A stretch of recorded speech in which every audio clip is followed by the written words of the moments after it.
Hi everyone, welcome to the story of Margaret the peasant housewife and how she revolutionized cooking. Before we get started, make sure to like, subscribe, and let me know in the comments where you are watching from because it's always fascinating to see who's watching from all around the world. The first light of morning crept through the narrow window of the manor house, casting long shadows across the stone floor of the kitchen. Margaret stirred from her small pallet near the hearth, where the embers from last night's fire still glowed with a gentle warmth. The air was cool but not cold, for the kitchen was never truly cold.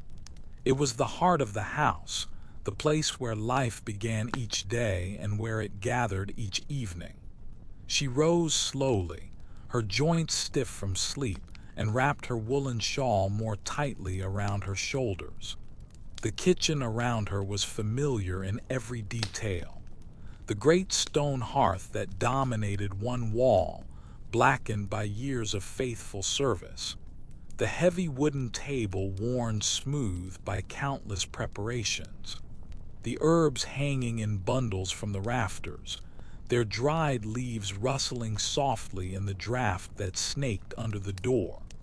Margaret's first task, as it had been every morning for 30 years, was to coax the fire back to life. She knelt before the hearth with the ease of long practice, her knees finding the worn depressions in the stone floor where she had knelt thousands of times before. The embers glowed orange in their bed of ash, patient and waiting. She blew on them gently, her breath steady and controlled, watching as they brightened in response. There was a particular peace in this moment when the house still slept and the kitchen was hers alone. The silence was not empty but full of possibility, full of the day ahead, full of the promise of warmth and sustenance that would flow from this room to nourish all who dwelt within these walls. She added small twigs to the glowing embers, watching them catch and crackle, their flames dancing like tiny spirits awakening from sleep. As the fire grew, Margaret added larger pieces of wood, each chosen with care from the stack beside the hearth. Oak for long burning, apple wood for its sweet smoke when she would begin the baking, and birch that caught quickly and burned bright. Her husband, the estate's woodward, kept the kitchen well supplied, and she knew each type of wood as intimately as she knew the herbs in her garden, their properties, their purposes, their particular gifts to the cook's art. The fire established, Margaret turned to the great iron pot that hung from its hook above the flames. This pot was never truly empty. Each night, the remains of the day's cooking became the foundation for tomorrow's first meal, a perpetual pottage that simmered with whatever the season and the larder provided. In winter, it might be thick with barley and turnips, flavored with the ham bone and leeks. In summer, it grew lighter, green with peas and cabbage, brightened with fresh herbs from the garden. Today, being a fine morning in late spring, Margaret checked the pot and found it ready for its morning additions. She moved to the larder, a small room off the kitchen kept cool by its thick stone walls. Here, on wide wooden shelves, sat the ingredients of her daily art. Crocks of butter and soft cheese, covered baskets of eggs, strings of onions hanging from hooks, and a precious locked chest that held the spices and salt. She selected what was needed with the instinct born of long experience. A handful of oats to thicken the pottage, some fresh milk from yesterday's milking, 3 eggs to poach in the simmering broth, and a generous bunch of sorrel from her garden. The sorrel she had picked just yesterday evening, in that golden hour when the light slanted across the kitchen garden and made everything glow. It would give the morning pottage a pleasant sharpness that awakened the palate. Back at the hearth, Margaret began her preparations with movements so practiced they seemed like a kind of dance.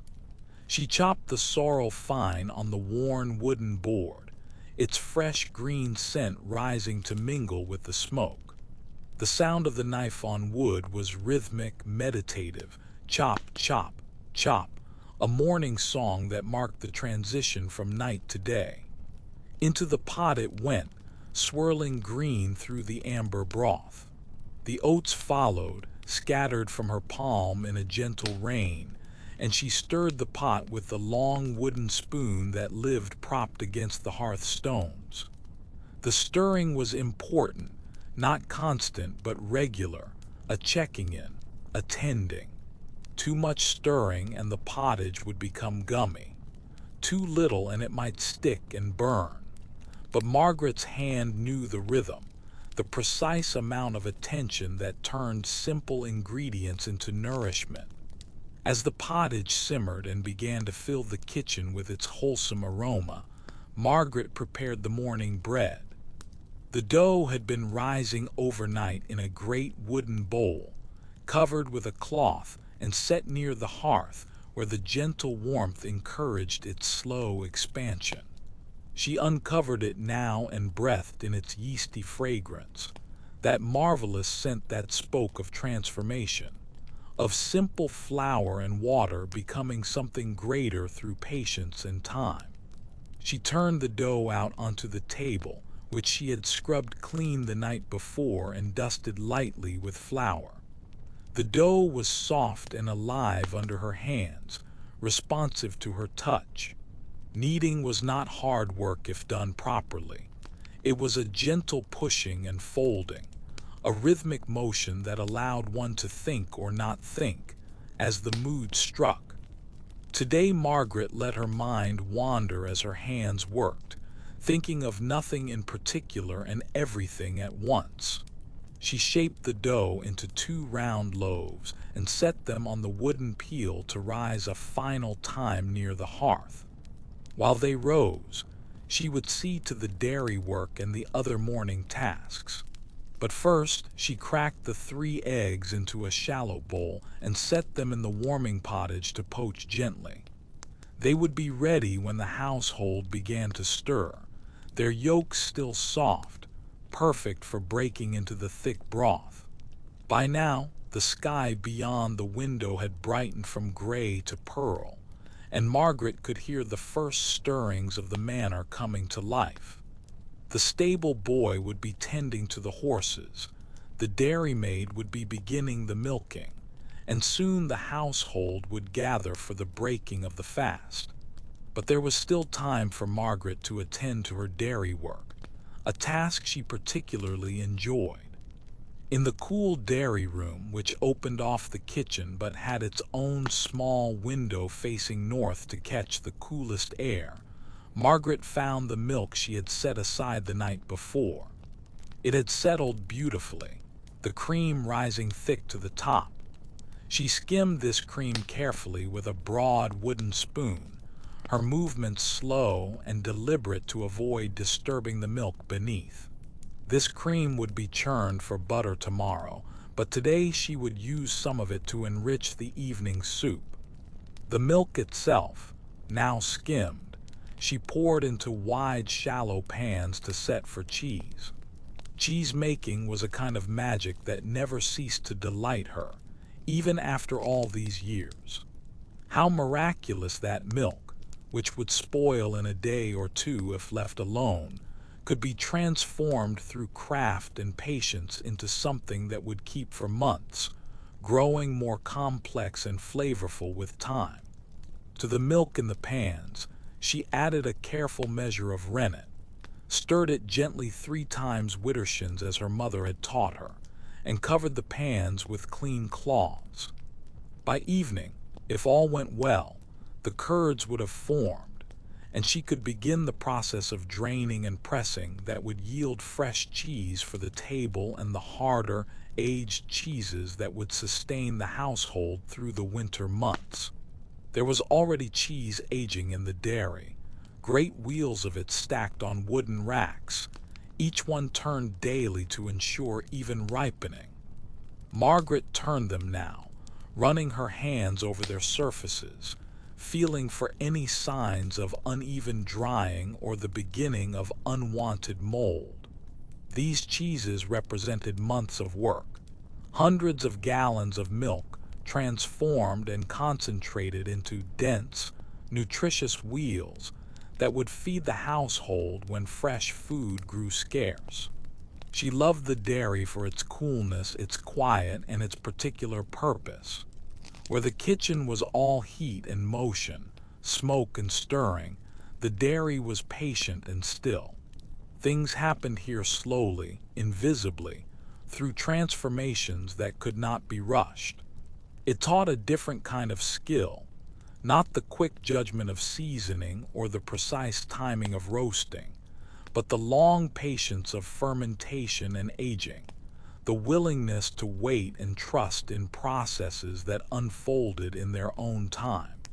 By the time Margaret returned to the kitchen, the household was stirring in earnest. She could hear footsteps on the stairs, voices in the hall, the general awakening of a busy manor house. Young Alice, the kitchen maid, had arrived through the back door, her cheeks pink from the morning air, ready to help with the day's work. Alice was a good girl, quick to learn and willing to work. She had come to the manor 2 years ago, barely more than a child, knowing nothing of kitchen work. But Margaret had taught her patiently, as she herself had been taught by the previous cook, passing down not just recipes but an entire tradition of how to feed a household, how to make the most of what the land provided, how to transform simple ingredients into comfort and sustenance. Together, they set about preparing for the breaking of fast. Alice ladled the pottage into wooden bowls while Margaret removed the bread from its final rise and prepared the oven. The oven was a large stone structure built into the wall beside the hearth, heated by coals raked from the fire itself. Getting the temperature right was a matter of experience. Too hot, and the bread would burn on the outside while remaining raw within. Too cool, and it would not rise properly, emerging heavy and sad. Margaret tested the heat by tossing a handful of flour into the oven's interior and watching how it browned.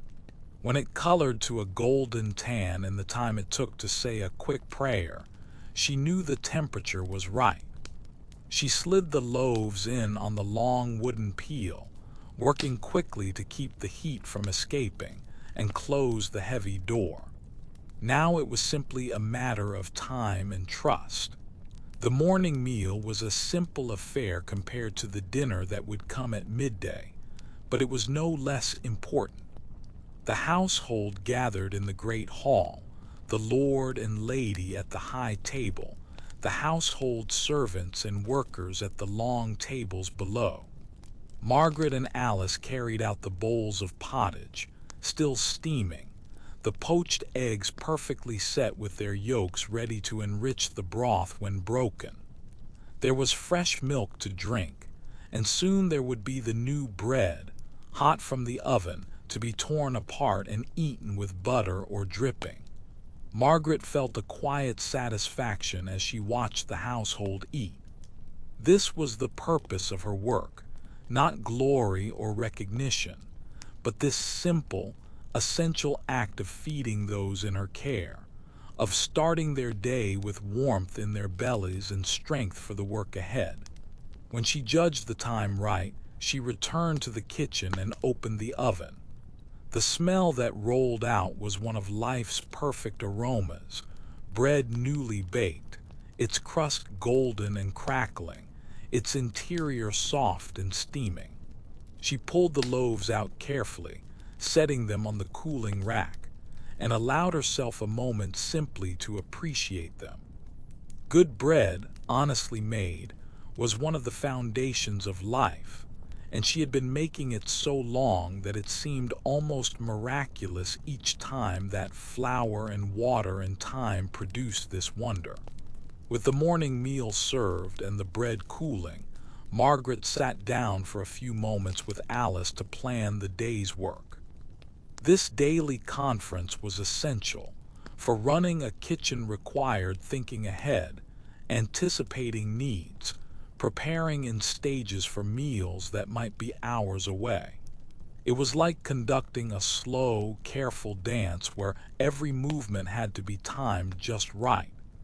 Today was a Wednesday in late May, which meant several things for the kitchen. First, it was not a fast day, so they could prepare meat for dinner.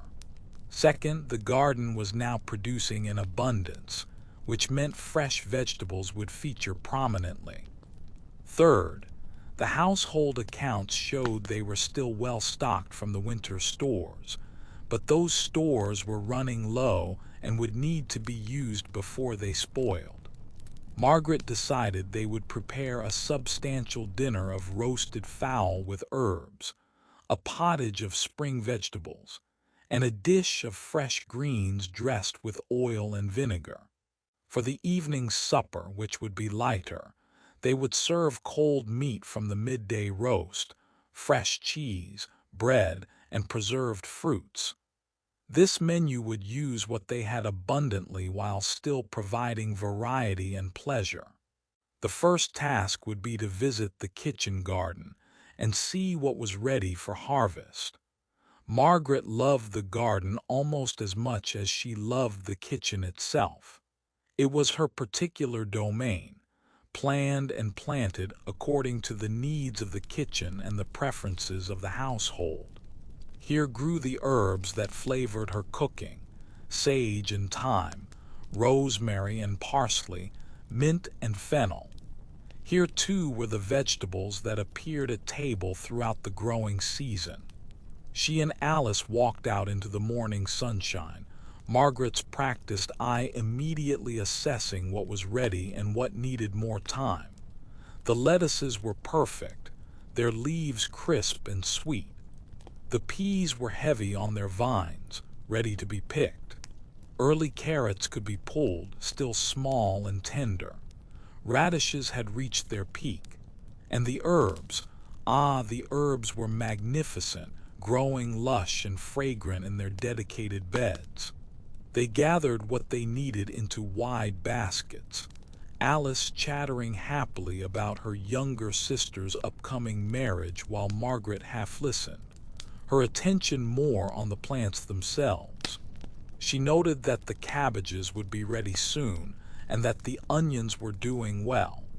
The bean plants were blooming, which meant beans in a few weeks. Each observation went into the mental inventory she kept, the running tally of what would be available when, which allowed her to plan menus weeks in advance. Back in the kitchen, they spread their harvest on the great table and began the pleasant work of washing and preparation. The vegetables came from the garden still wearing the honest dirt of their growing, and washing them in the cool water from the well was refreshing on this warming morning. Margaret showed Alice how to trim the lettuces, removing any damaged outer leaves while keeping as much of the tender inner ones as possible. The work of a medieval kitchen was never hurried, yet it was never idle. It flowed in great slow currents, like a river that seemed calm on the surface but was always moving, always progressing toward its destination. Margaret had learned long ago that the secret to managing a kitchen was not speed but rhythm, not force but steady, persistent effort applied in the right direction at the right time. Now, with the morning's harvest spread before them, she and Alice began the careful work of preparation. Each vegetable required its own particular attention.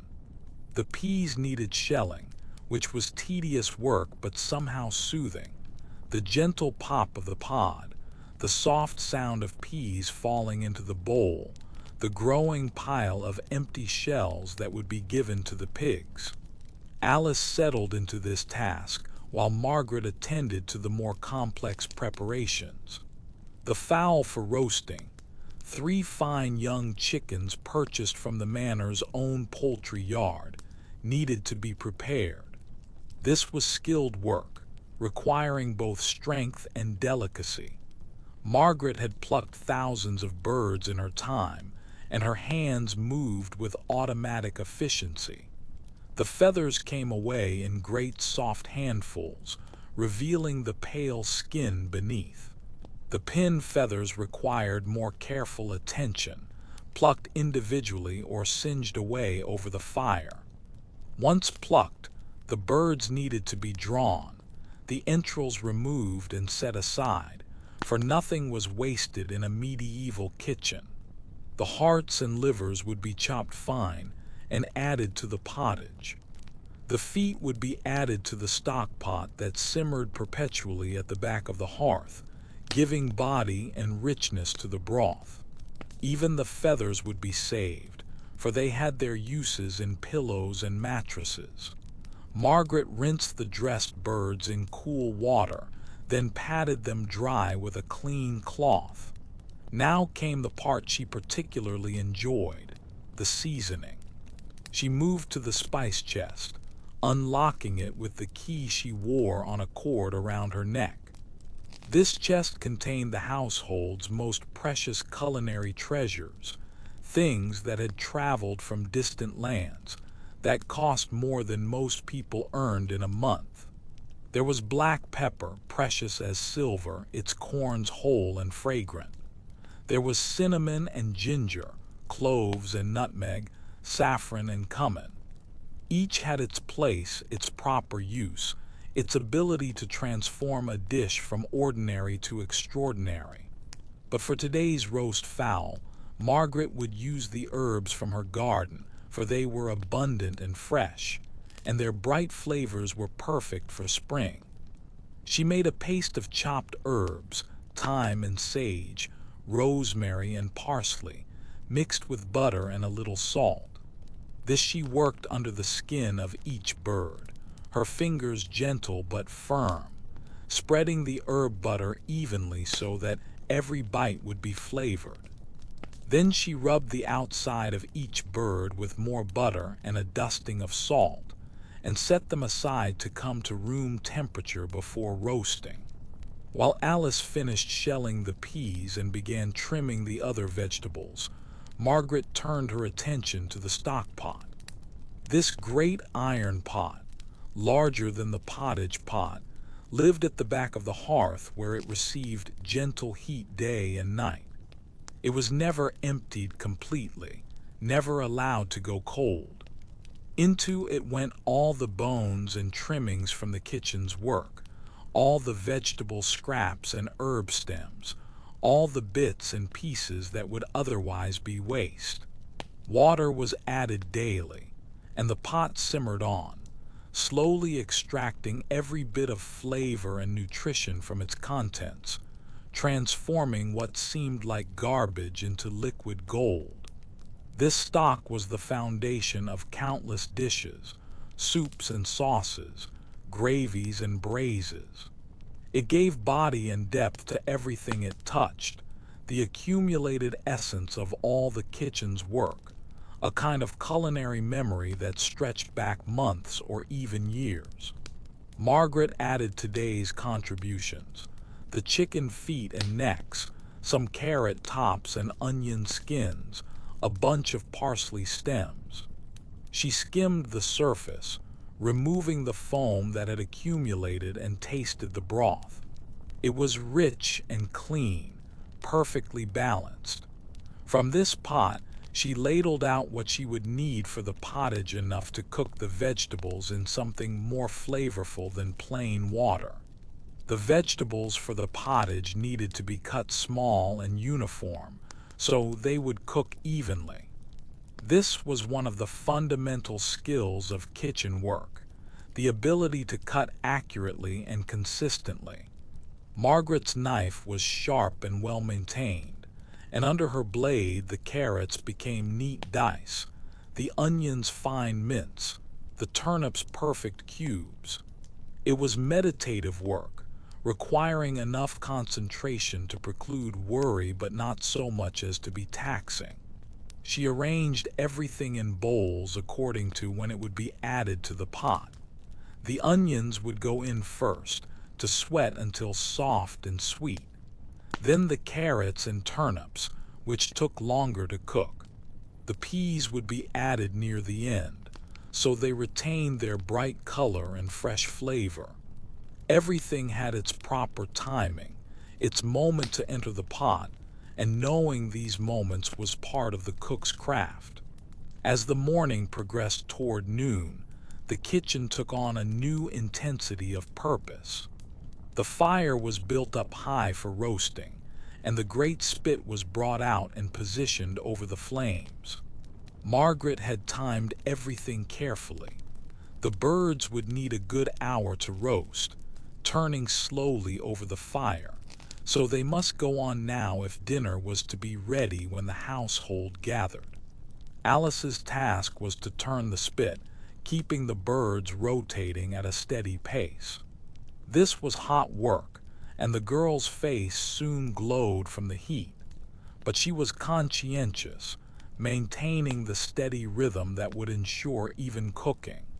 Every so often, Margaret would baste the birds with their own drippings, which collected in a pan beneath them, enriched with herbs and butter. The smell that filled the kitchen was glorious, the scent of roasting meat, fragrant herbs, and wood smoke combining into an aroma that made the mouth water. While the birds roasted, Margaret began the pottage. She heated a smaller pot over the fire and added a good spoonful of butter. When it foamed, she added the minced onions, stirring them gently as they softened and became translucent. This gentle cooking of onions until sweet was the foundation of so many dishes. It required patience. Rushing would result in onions that were raw in some parts and burnt in others. But done properly, they became almost sweet, losing their harsh bite and developing a deep, savory flavor. When the onions were ready, she added the carrots and turnips, stirring them to coat with the butter and onions. Then came the stock, ladled from the perpetual pot, along with a bundle of fresh herbs tied with string so they could be easily removed later. The pot was moved to a part of the hearth where it would simmer gently, the liquid bubbling just barely, cooking the vegetables slowly until tender. Margaret checked the roasting birds, testing their progress with an experienced touch. The skin was beginning to crisp and brown beautifully, but the meat inside still needed more time. She basted them again, the hot fat sizzling as it hit the bird's skin, and adjusted the position of the spit slightly so the heat would reach every part evenly. Now it was time to prepare the dish of greens. Margaret believed strongly that fresh, raw vegetables had an important place at table, particularly in spring and summer when they were abundant. Many thought that raw vegetables were dangerous, that they needed to be cooked to be safe, but Margaret had noticed that those who ate fresh greens seemed to suffer less from certain ailments, and she trusted her observations. She washed the lettuces thoroughly in cold water, then dried them carefully with clean cloths. There was an art to dressing greens. Too much vinegar and they would wilt and taste sour. Too much oil and they would become heavy and greasy. The balance had to be just right. She made a simple dressing of good wine vinegar, the finest olive oil from the locked cupboard, a pinch of salt, and a grinding of precious pepper. Just before serving, she would toss the greens in this dressing so they remained crisp and bright. As dinner time approached, the kitchen became a carefully orchestrated dance of final preparations. The pottage was nearly done, the vegetables tender, the broth fragrant and rich. Margaret added the shelled peas and let them simmer for just a few minutes until they turned bright green and tender. She tasted and adjusted the seasoning, adding a little more salt and a good grinding of pepper. The roasting birds were tested with a sharp knife. When the juices ran clear rather than pink, they would be done.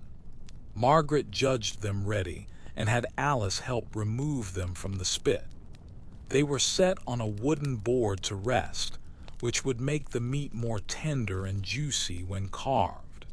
In the pan beneath them was a treasure, the drippings, dark and fragrant with herbs. Margaret poured off most of the fat, reserving it for later use, and placed the pan directly over the coals. To it she added a cup of wine and a cup of stock, scraping up all the brown bits from the bottom of the pan.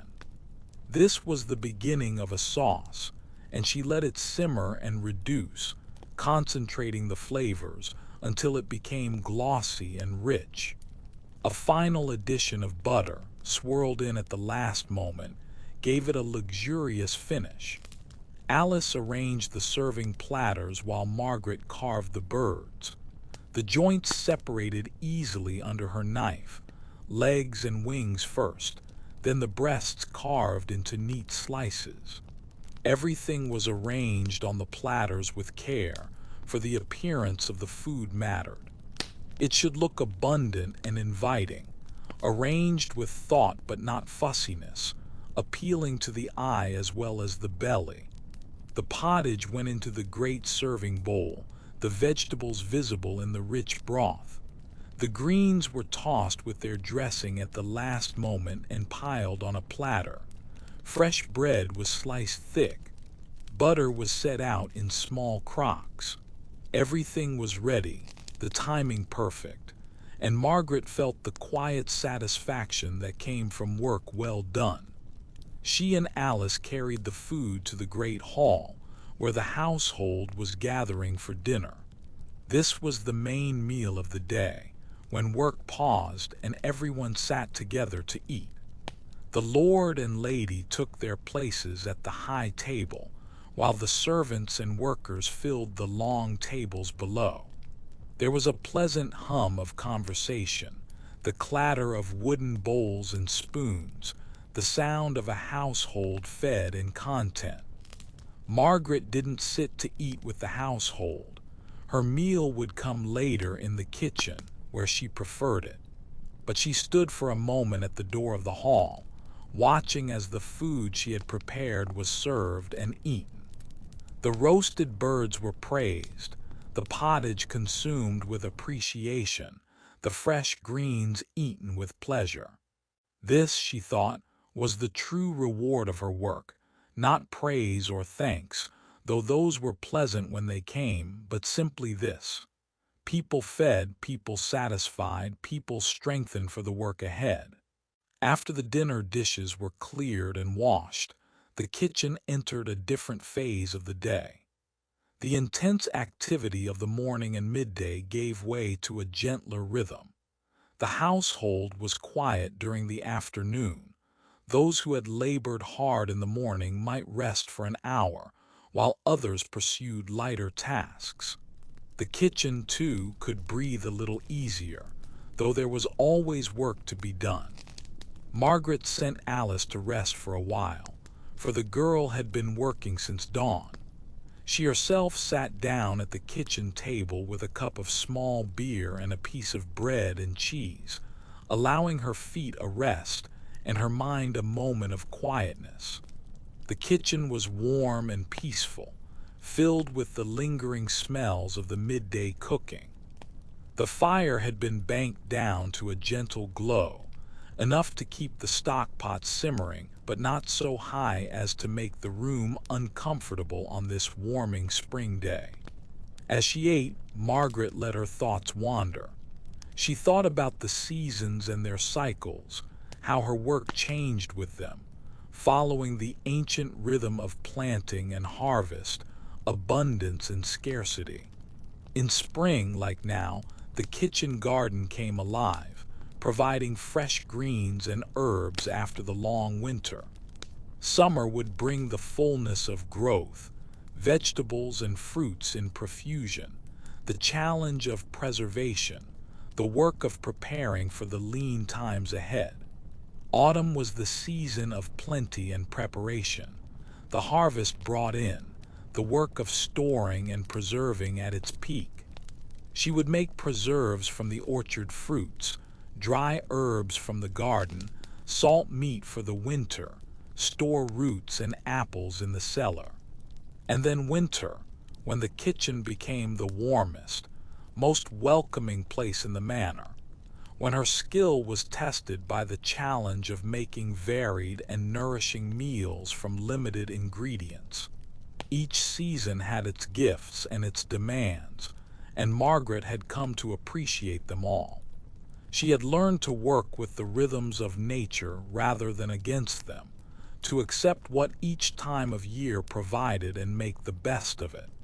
This acceptance was not resignation, but a kind of wisdom, the understanding that some things could not be changed, and that the cook's art lay in transformation, in taking what was and making it into something nourishing and good.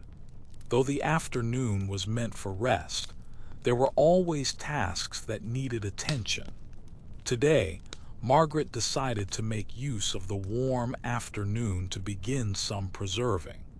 The early strawberries were ripening in the garden, and she wanted to make a conserve before they became too soft. This was pleasant work, not taxing but requiring attention, and it could be done at a leisurely pace. She went out to the strawberry beds and picked what was ready, not a huge amount yet, for it was early in the season, but enough for a small batch of conserve. The berries were warm from the sun, fragrant and sweet. She ate one as she picked, savoring its perfect ripeness, the taste of summer captured in a single bite. The rest went into her basket, handled carefully so as not to bruise them. Back in the kitchen, she hulled the berries and placed them in a wide copper pan with sugar from the locked cupboard. Sugar was expensive, but conserves were important. They allowed the flavors of summer to be enjoyed year-round and provided a sweet treat during the long winter months. She set the pan over a gentle part of the fire and let the berries heat slowly, stirring occasionally, watching as they released their juice and the sugar dissolved. The strawberries needed to cook until they reached the right consistency, thick enough to hold together but not so thick as to be stiff. This required patience and attention. Too hot a fire and the conserve would scorch. Too cool and it would never thicken properly. Margaret had made conserves hundreds of times, and she knew the signs to watch for, the way the bubbles changed, the way the mixture moved when stirred, the particular. While the conserve cooked, she prepared the pots that would hold it. These were small earthenware crocks with wooden lids, cleaned scrupulously and dried thoroughly. Any moisture could cause the conserve to spoil, so Margaret was meticulous about this. When the conserve was ready, she would pour it into these pots while still hot, seal them with waxed cloth, and store them in the cool, dark pantry. As she worked, Alice returned from her rest, refreshed and ready to help with the afternoon's tasks. Together they attended to various bits of kitchen housekeeping, cleaning the cutting boards with salt and lemon, washing the cloths used during the morning's work, sweeping the floor, tidying the larder. These were not exciting tasks, but they were essential. A well-run kitchen was a clean kitchen, and cleanliness prevented illness and kept the household healthy. As the afternoon lengthened toward evening, the kitchen once again became a place of focused activity. The evening meal supper was lighter than dinner had been, but it still required preparation and thought. Margaret had planned to serve cold meat from the midday roast, fresh cheese from the dairy, bread, and the preserved fruits from last autumn. It would be a simple meal but satisfying, requiring less cooking but no less care. The remaining roasted fowl was carved neatly and arranged on platters. The cold meat was actually quite delicious. The flavors had settled and mellowed, and the herb butter had permeated the flesh thoroughly. Margaret set out small dishes of mustard she had made herself, mixing ground mustard seed with vinegar and honey until it became a smooth, sharp condiment that complemented the rich meat perfectly. From the dairy, she brought out the cheese that had been aging for several weeks. It had developed a lovely firm texture and a complex, slightly nutty flavor. She cut it into generous wedges and arranged them on wooden boards with the meat. The bread from the morning baking was still fresh, and she sliced it thick. There was butter, of course, and the conserved fruits, quinces and apples from last year's harvest, cooked with honey and spices until they became a sweet, fragrant compote. To drink, there was ale for those who wanted it, and fresh milk for the children. Margaret also prepared a simple posset, warm milk gently heated with honey and a touch of cinnamon, which was both nourishing and comforting. The evening meal was meant to be peaceful, a gentle ending to the day's work, food that satisfied without being heavy. As the household gathered for supper, the quality of the light in the great hall changed. The sun was lower now, its rays slanting through the windows in golden beams that caught the dust motes and made them dance like tiny stars. The hall was quieter in the evening than at midday. Conversations were softer, laughter more gentle. There was a sense of winding down, of the day coming to its natural conclusion. After supper was served and the household had eaten, Margaret and Alice could finally sit down to their own meal. They sat at the kitchen table with bowls of the pottage that had simmered all day, now rich and deeply flavorful, and pieces of the morning's bread. They ate in companionable silence, tired but satisfied, the kind of tiredness that comes from honest work well done. When they had eaten, there were the final tasks of the day to attend to. The dishes needed washing, the kitchen needed tidying, the fire needed preparing for the night. These evening tasks had their own particular quality. They were the closing rituals that marked the transition from work to rest. Margaret moved through them with the efficiency of long practice, each action automatic but never careless. The dishes were washed in hot water heated over the fire, scrubbed clean with sand, and stacked to dry. The table was wiped down, the floor swept clear of the day's debris. The stock pot was checked and water added if needed. Scraps were collected for the pigs and chickens. Everything was put in its proper place, ready for the morning.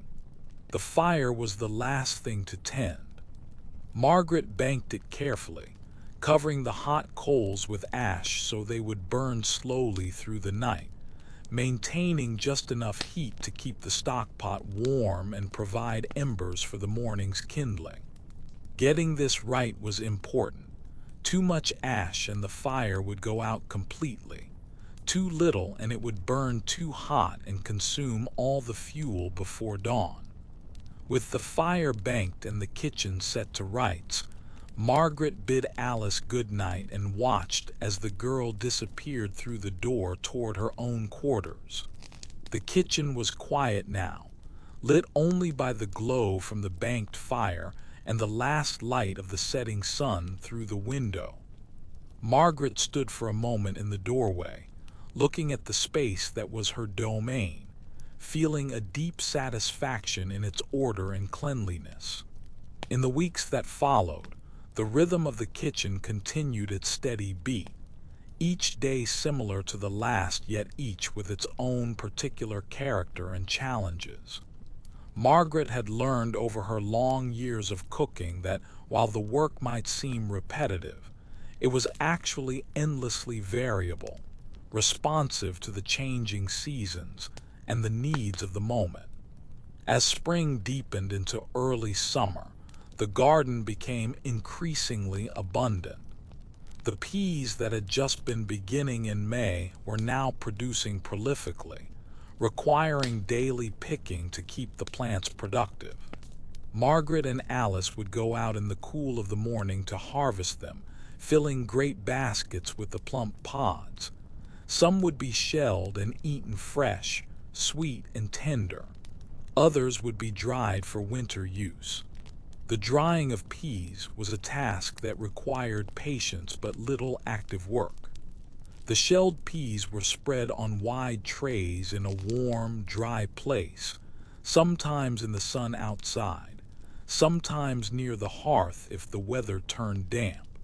They needed turning occasionally to ensure even drying, and after a week or so they would be hard as little stones, ready to be stored in sacks until winter, when they would be soaked and cooked into thick, warming pottages. The herb garden, too, was in its glory. The sage and thyme, the rosemary and lavender, all grew bushy and fragrant. Margaret cut great bunches of them and hung them from the kitchen rafters to dry.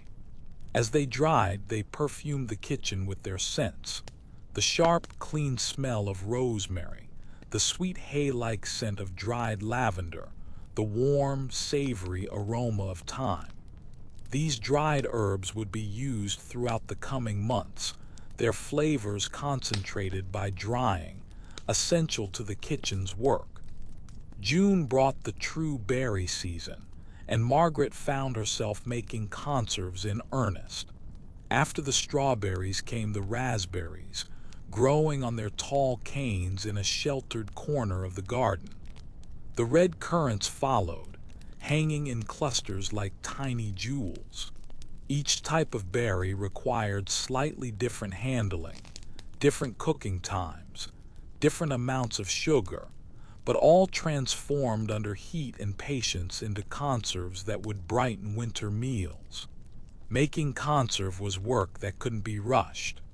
The fruit needed to cook slowly, stirred regularly but not constantly, until it reached that perfect point where it would set when cooled but remain soft and spreadable.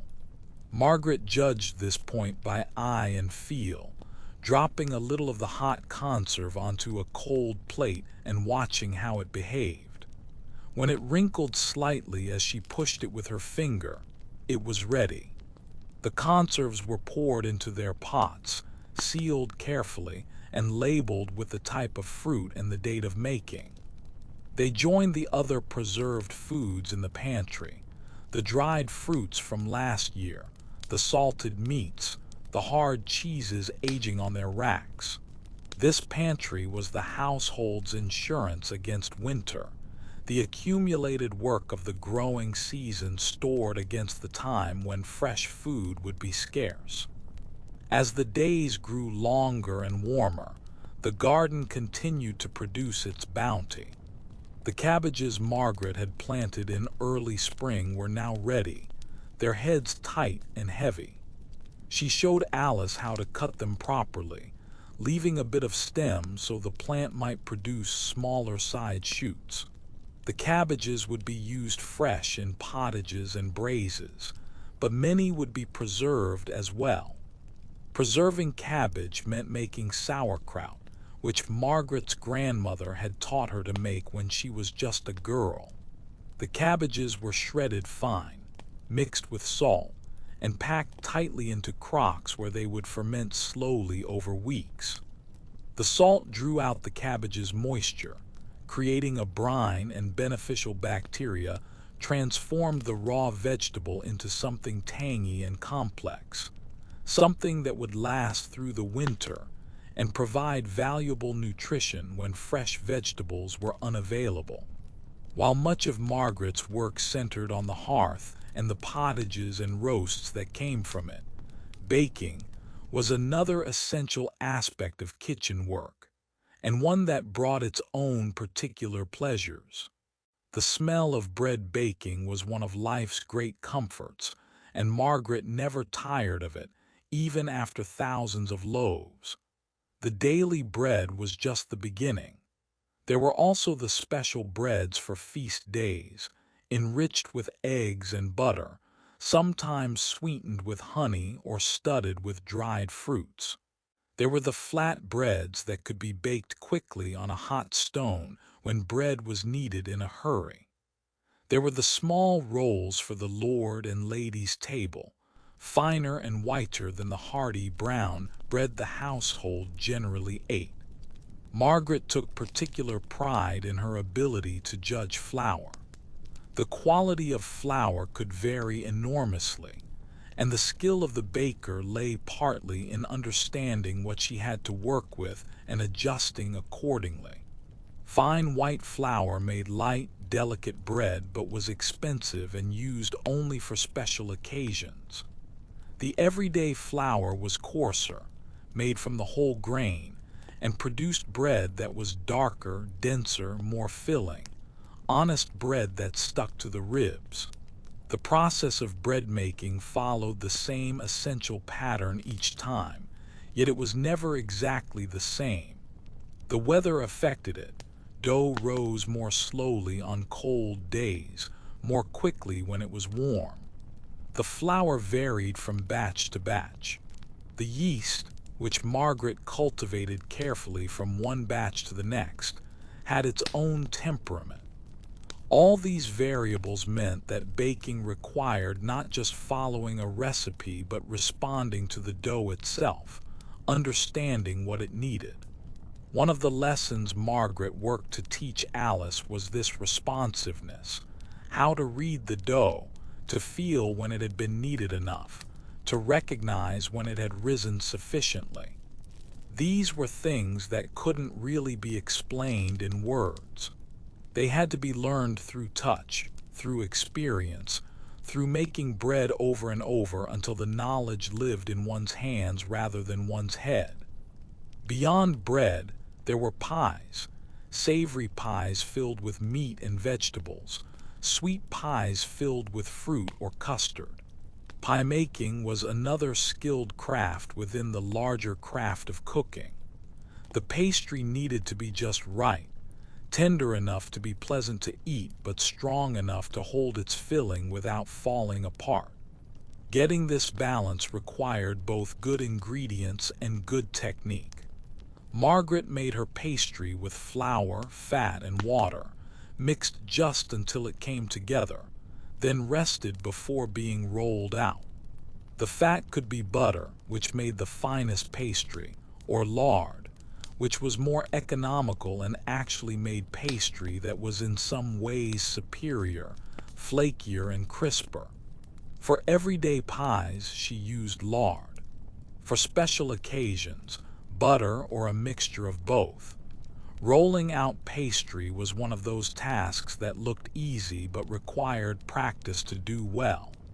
The pastry needed to be even in thickness, neither too thin nor too thick, rolled gently without being overworked.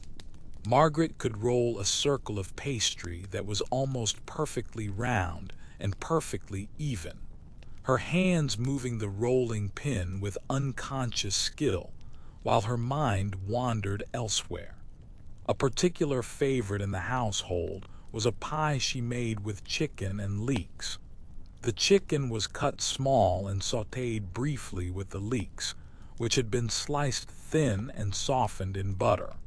To this was added a little stock, some cream, and herbs from the garden.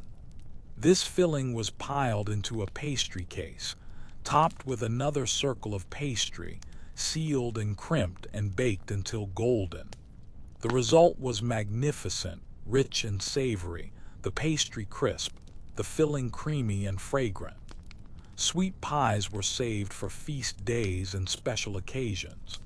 When the orchard apples were ready, Margaret would make apple pies, the fruit sliced thin and layered with honey, cinnamon, and sometimes a handful of raisins if the spice merchant had visited recently. Baked until the apples were tender and the pastry crisp, these pies were a celebration of the harvest, the culmination of the orchard's year of work transformed into something wonderful. The turning of the year was marked by festivals, and each festival brought its own particular traditions and foods. These were the times when Margaret's skills were tested most thoroughly, when the kitchen was expected to produce not just sustenance but celebration, not just quantity but special quality. The harvest festival in autumn was one of the most important. This was when the year's work came to fruition, when the grain was in the barns and the orchards had yielded their fruit. The household would gather with their neighbors for a great feast, and Margaret spent days preparing. There would be roasted meats, perhaps a whole pig, certainly geese and chickens. There would be pies and pastries, breads and cakes. There would be the season's bounty displayed in all its abundance. Preparing for such a feast required careful planning. Margaret would begin days in advance, making lists of what needed to be done and when. Some things could be prepared ahead. Pastries could be baked and stored. Certain dishes could be made a day early and reheated. Other things needed to be fresh, made at the last moment. Coordinating all of this, ensuring that everything was ready at the right time, was a considerable organizational challenge. Alice proved invaluable during these times. She had grown in skill and confidence over her time in the kitchen, and now Margaret could trust her with more complex tasks. The girl could make pastry, could judge when meat was properly roasted, could season a dish without constant supervision. Watching Alice develop these skills gave Margaret a deep satisfaction. She was passing on not just techniques but a tradition, ensuring that these skills would continue beyond her own time. The day of the harvest feast, the kitchen became a place of controlled chaos. Multiple fires burned, multiple pots bubbled, the great spit turned with its burden of roasting meat. Margaret moved through it all with calm efficiency, her mind tracking a dozen different tasks simultaneously, adjusting, correcting, directing. It was exhausting work, but there was also something exhilarating about it. The challenge of bringing everything together perfectly, the satisfaction when it all worked as planned. Winter brought its own festivals, and these had a different character from the harvest celebrations. The Christmas season was the darkest, coldest time of year, when the household drew together against the weather and the long nights. The feast that marked Christmas was meant to be warming and abundant, a defiance of the scarcity outside, a celebration of light and warmth in the darkest season. For Christmas, Margaret prepared special dishes that appeared at no other time of year. There was a great frumenty, made from wheat berries simmered for hours until creamy, sweetened with honey and enriched with milk and eggs, spiced with the precious contents of the spice chest. There was a boar's head, if the hunt had been successful, presented with ceremony. There were mince pies, filled not with meat as the name suggested, but with dried fruits and suet, spices and honey, baked in small pastries and eaten warm. The Christmas feast required using the precious stores that had been put by during the seasons of plenty. The dried fruits and nuts, the aged cheeses, the cured meats, the honey and spices, all these came out of their careful storage to be transformed into celebration. It was a reminder of why all that work of preservation had been done, why the summer's long hot days of making conserves and drying fruits were worthwhile. After the Christmas season came the lean time, the weeks of late winter when the stores were running low and fresh food was scarce. This was when Margaret's skill as a cook was most tested, when she had to make appetizing meals from increasingly limited ingredients. It required creativity and resourcefulness, the ability to make much from little, to find variety in scarcity. She would use the dried peas and beans that had been stored, simmering them with herbs and the precious bits of salt pork until they were tender and savory. She would make fritters from the stored apples, fried until crisp and dusted with the last of the precious sugar. She would bake with the coarser flour, making hearty breads that filled the belly if not the imagination. And she would wait, patient and hopeful, for the first signs of spring. As the years passed and Alice grew from a young girl into a capable woman, Margaret found herself thinking more about the knowledge she carried and how to pass it on. She had learned her craft from the cook who came before her, who had learned from the cook before that, a chain of knowledge stretching back through time. Now it was her responsibility to ensure that chain continued unbroken.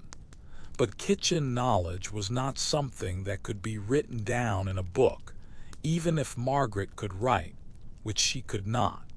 It lived in the hands and the senses, in the ability to judge by sight and smell and touch, in the accumulated experience of thousands of meals cooked. How could one explain in words the exact moment when bread dough had been kneaded enough? How could one describe the smell that told you the stock was perfectly done? The only way to teach such things was through doing, through working side by side, through allowing the student to practice and fail and practice again, until the knowledge moved from the head to the hands. This was what Margaret did with Alice, not lecturing but demonstrating, not explaining but showing, allowing the girl to learn through touch and experience rather than words.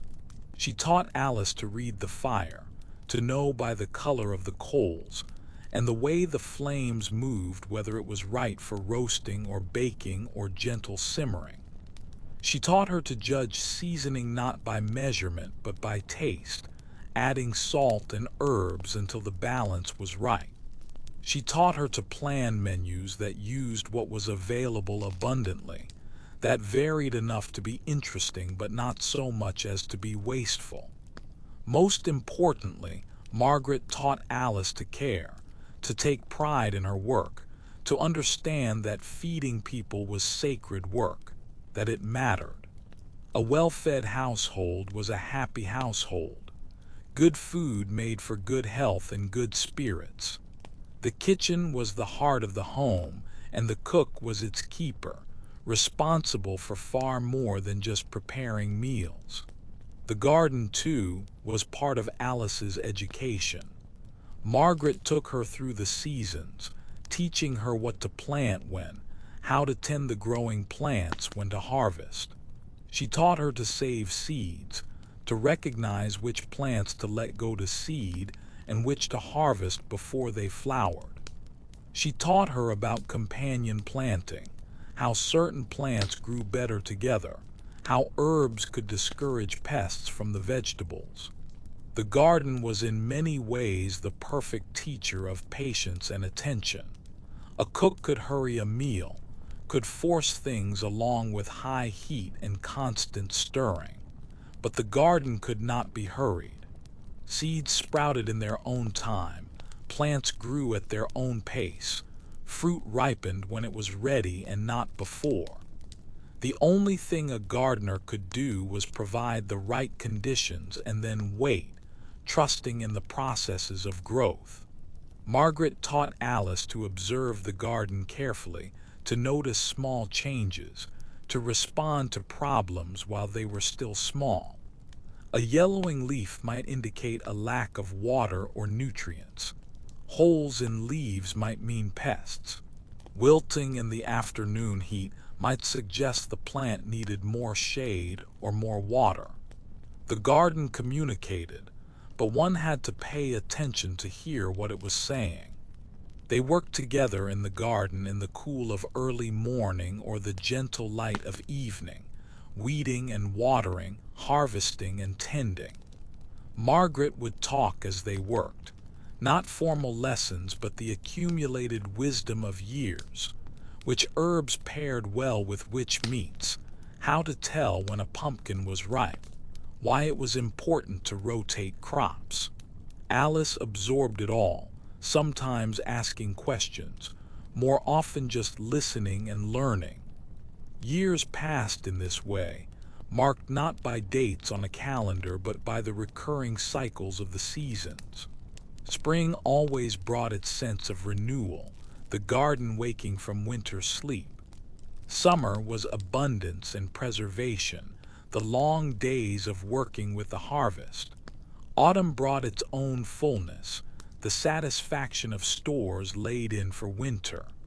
Winter was rest and patience, making do with what had been preserved, waiting for spring to come again. Margaret grew older, her hair turning gray, her joints stiffening with age. But her knowledge only deepened. Her understanding of her craft only grew more profound. She found that with age came a kind of peace, an acceptance of the rhythms of life and work.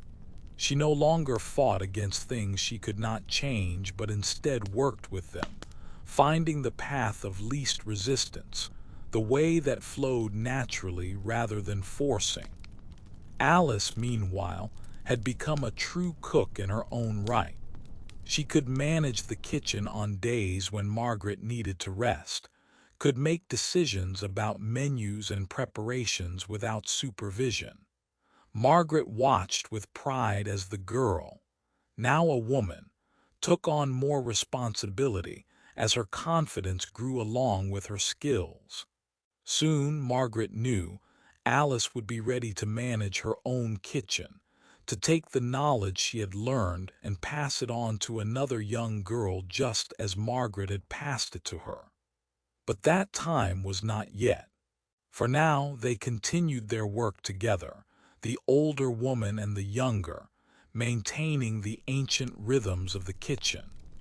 Each morning, Margaret still rose to coax the fire back to life, still prepared the morning pottage, still tended to the endless work that fed the household. And each morning, she found satisfaction in it, found meaning in this simple, essential work. She had come to understand that cooking was not just about following recipes or mastering techniques. It was about service, about caring for others, about the daily act of nourishing both body and soul. It was about patience and attention, about working with what you had rather than wishing for what you didn't have. It was about finding joy in simple things, the smell of bread baking, the first tomatoes of summer, the perfect ripeness of a pear. On a particular evening, much like countless evenings before, Margaret sat by the banked fire after the day's work was done. The kitchen was quiet, clean, ready for tomorrow. Alice had gone to her rest, the household had been fed, everything was in its place. Margaret allowed herself these few moments of stillness before seeking her own bed. She thought about her life, about the decades she had spent in this kitchen, about the thousands of meals she had prepared. It seemed both like a very long time and no time at all. She thought about all the people she had fed, the lord and lady, now grown old like herself, their children, who had once been babies and were now adults with children of their own, the servants and workers, some who had been here her entire tenure, others who had come and gone. She thought about the skills she had learned and refined, about the knowledge accumulated through practice and observation. She thought about the satisfaction of work well done, about the peace that came from living in harmony with the seasons and the cycles of nature. She thought about Alice and the continuation of tradition, about how the work would go on after she was gone, carried forward by younger hands. The fire glowed softly in its bed of ash, the coals still warm, ready to be brought back to life in the morning. Outside, the stars were appearing one by one in the darkening sky. Inside, the kitchen radiated the warmth of the day's work. Margaret imagined sometimes about the cooks who had come before her, whose names she would never know but whose knowledge lived on in her hands. She thought about the first cook who had figured out that grinding grain and mixing it with water and baking it made something nourishing and good. She thought about the cook who had discovered that vegetables preserved in salt and allowed to ferment became not just preserved but transformed, developing new flavors. She thought about all the anonymous cooks who had contributed to the accumulated wisdom of the kitchen. And she thought about the cooks who would come after her, who would stand where she stood, who would tend the same hearth fire, who would face the same challenges and discover their own solutions. Alice would be one of these, and she would teach another, and that one would teach another, and the chain would continue unbroken. The specific recipes might change, the exact techniques might evolve, but the essential work would remain the same, taking what the land provided and transforming it into nourishment. Margaret had learned over the years that food was more than just fuel for the body. It was medicine, it was comfort, it was connection. A good meal could lift spirits, could bring people together, could mark celebrations and ease sorrows. She had seen this countless times. The way a bowl of hot pottage could comfort someone who was sad. The way a special meal could make a celebration truly festive. The way breaking bread together created bonds between people. She had also learned that different foods had different properties, different effects on health and well-being. Ginger warmed the body and settled the stomach. Chamomile calmed and helped with sleep. Garlic, which some thought common, actually helped keep people healthy, especially in winter. She had accumulated this knowledge gradually, through observation and teaching, and she used it consciously in her cooking. When someone in the household was ill, Margaret would prepare specific dishes meant to help them recover. Chicken broth, slowly simmered until rich with nourishment for those who were weak. Barley water, soothing and easy to digest for those with stomach troubles. Honey and warm milk with spices for coughs and colds. She saw herself not just as a cook, but as a healer of sorts, using food as her medicine. This understanding of food as medicine was something she worked to pass on to Alice. She taught her which herbs were not just flavorful but healthful, how to adjust cooking for those who were ill or old or very young, how to prepare food that was both nourishing and easily digested. She taught her to pay attention to how people responded to different foods, to notice patterns and connections. Winter settled over the manor like a thick blanket, bringing with it a different pace of life. The garden lay dormant under frost, the days were short, the nights long and cold. But the kitchen remained warm, the fire burning bright, a refuge from the weather outside. This was the season when the kitchen truly became the heart of the household, when everyone was drawn to its warmth and the comfort of hot food. Margaret's work in winter took on a different character. There were no fresh vegetables from the garden, no abundance requiring preservation. Instead, she worked with what had been stored, the dried beans and peas, The roots kept in the cellar, the salted meats and aged cheeses, the conserves and dried fruits. It required creativity to make these ingredients interesting day after day, to find variety in limited resources. But there was also a kind of peace in winter cooking. The pace was slower, the kitchen work less urgent. There was time to simmer things slowly, to let flavors develop over hours. There was time to bake bread multiple times if needed, to experiment with different combinations of stored ingredients. The pressure of preservation was gone. Winter was for using, not storing. Margaret particularly loved the long, slow braises that were perfect for winter. Tough cuts of meat cooked for hours with roots and dried herbs until they became tender and savory. She would start these in the morning, adding ingredients gradually as the day progressed, tasting and adjusting, building layers of flavor. By evening, they would be perfect, the meat falling apart at the touch of a spoon, the vegetables soft and infused with rich flavor.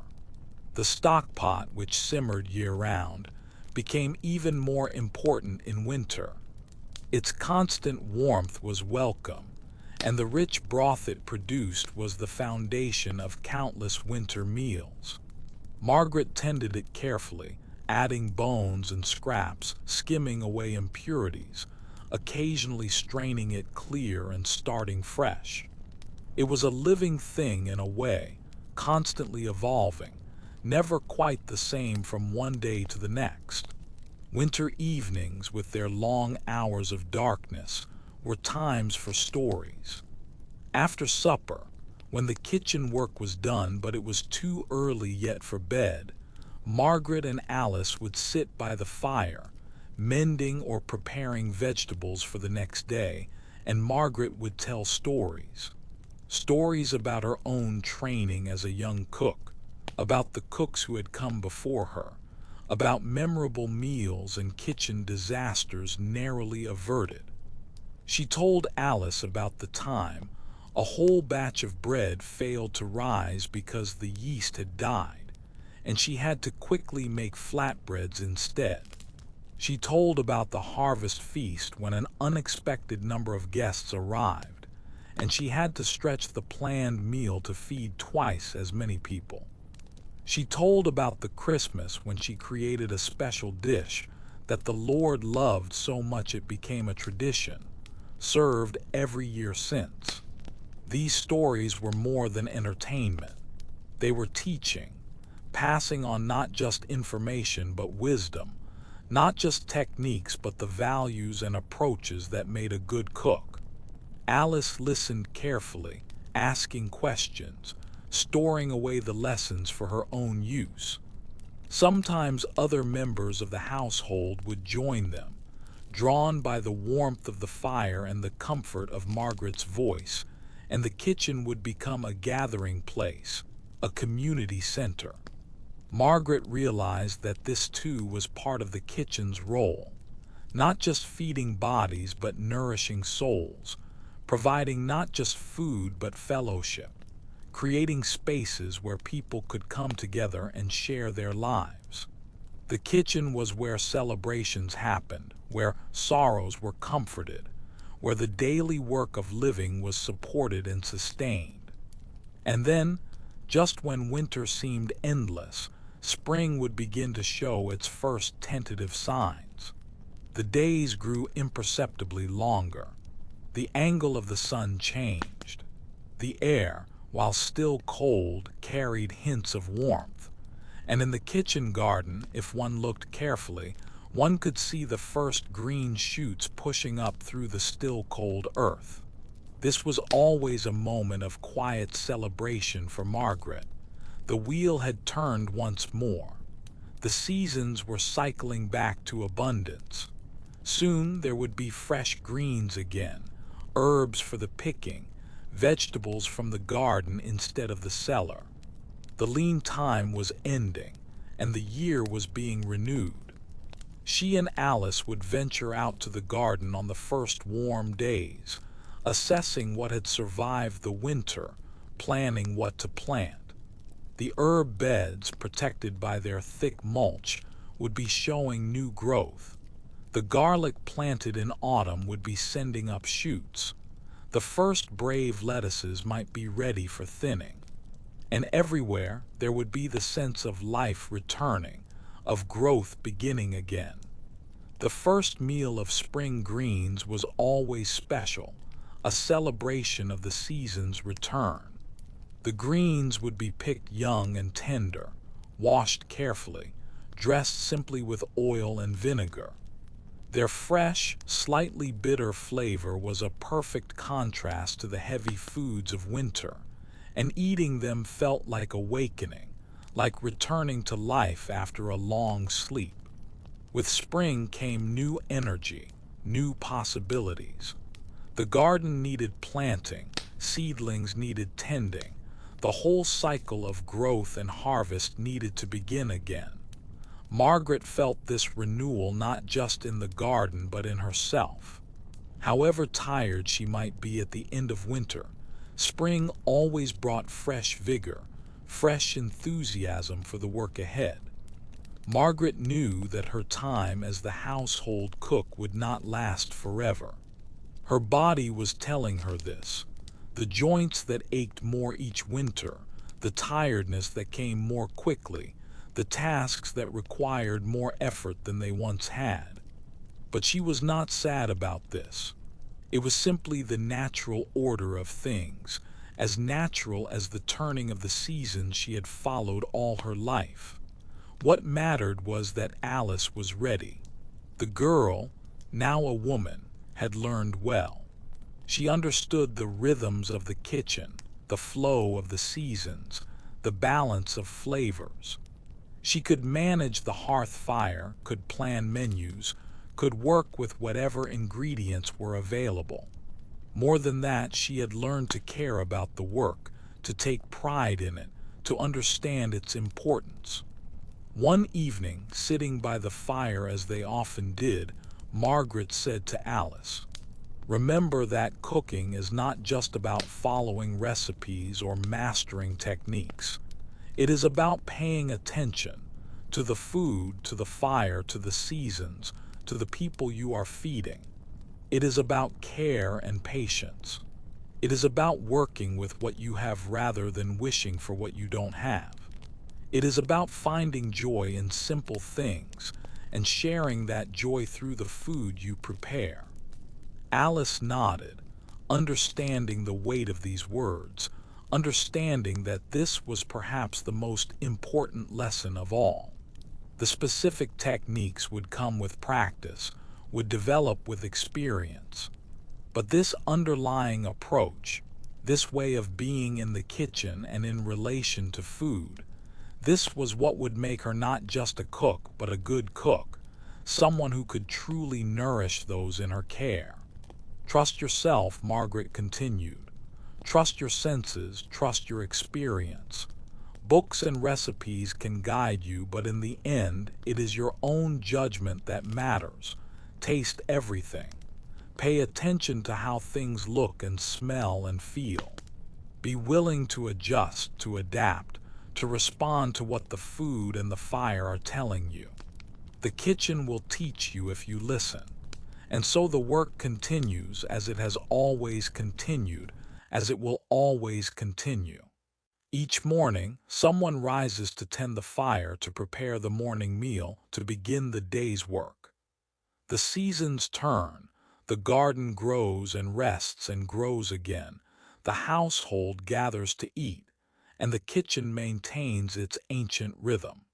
The specific hands may change.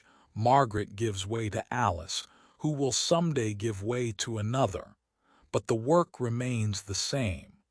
The fire must be tended, the bread must be baked, the meals must be prepared. It is work that is never truly finished, never complete, but always essential, always meaningful. In the kitchen, time moves differently than in the world outside.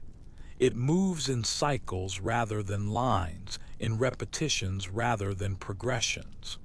Each day is different, yet each day is the same. Each season brings its own challenges and gifts.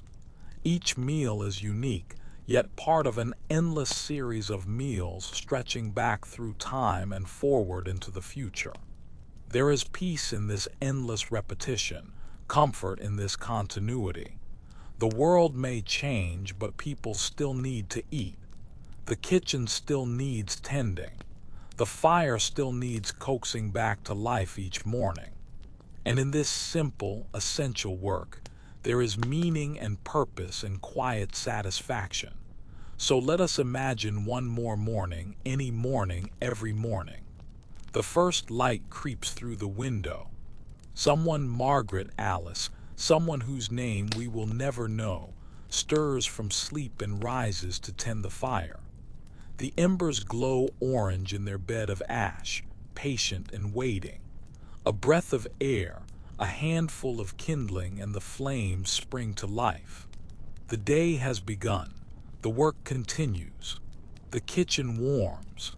And somewhere a pot begins to simmer, bread dough rises slowly near the hearth, herbs hang fragrant from the rafters, and all is as it should be. The eternal kitchen, the endless morning, the perpetual work of transforming simple ingredients into nourishment and care. This is the way it has always been. This is the way it will always be.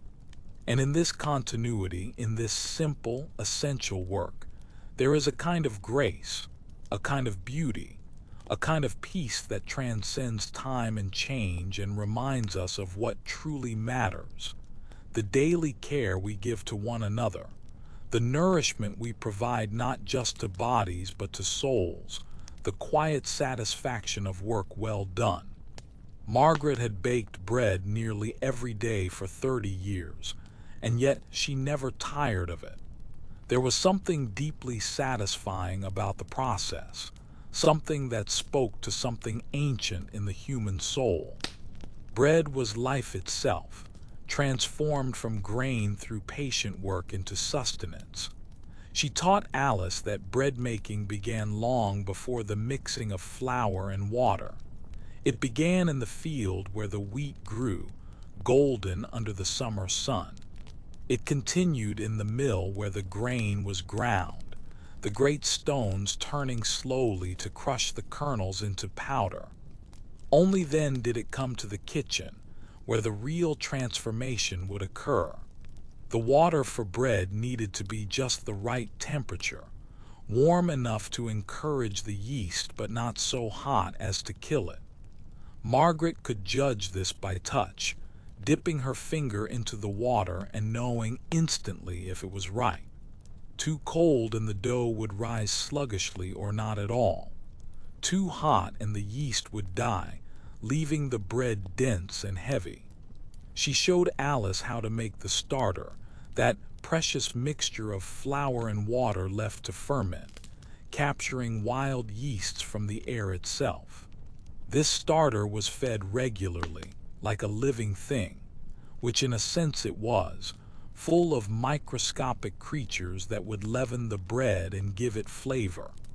A good starter was a treasure, sometimes passed down through generations of cooks, each one adding their own character to it.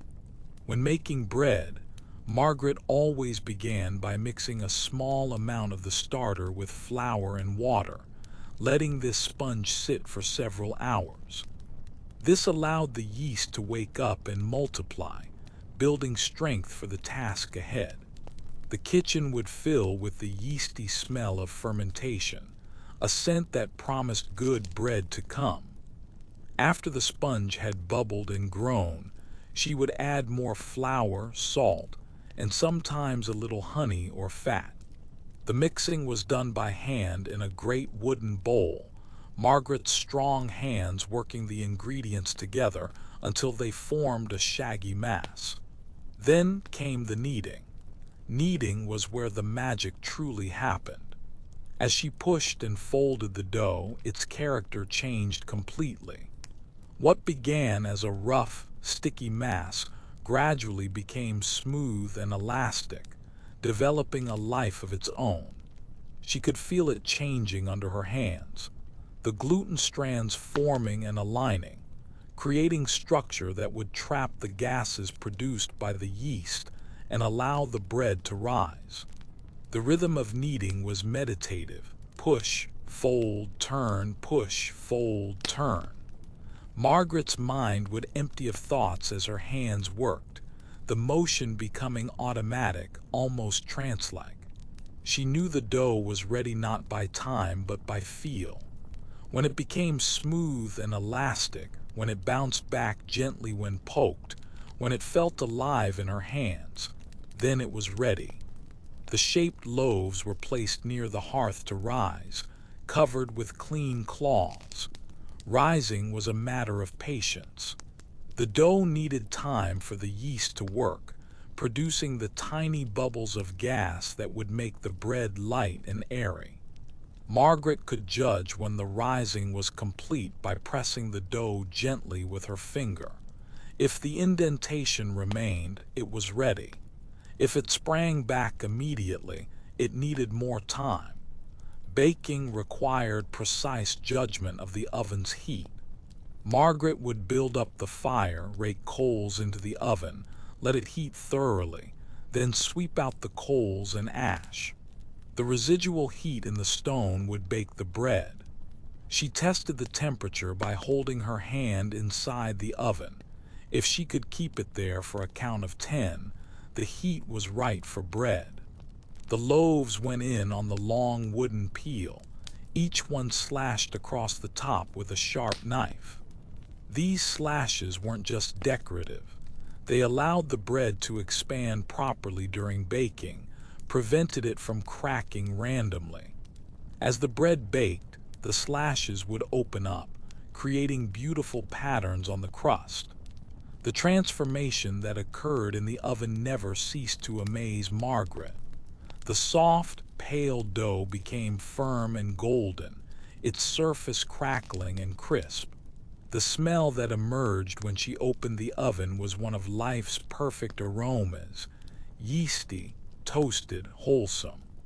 When she tapped the bottom of a finished loaf, it sounded hollow, a sure sign it was properly baked.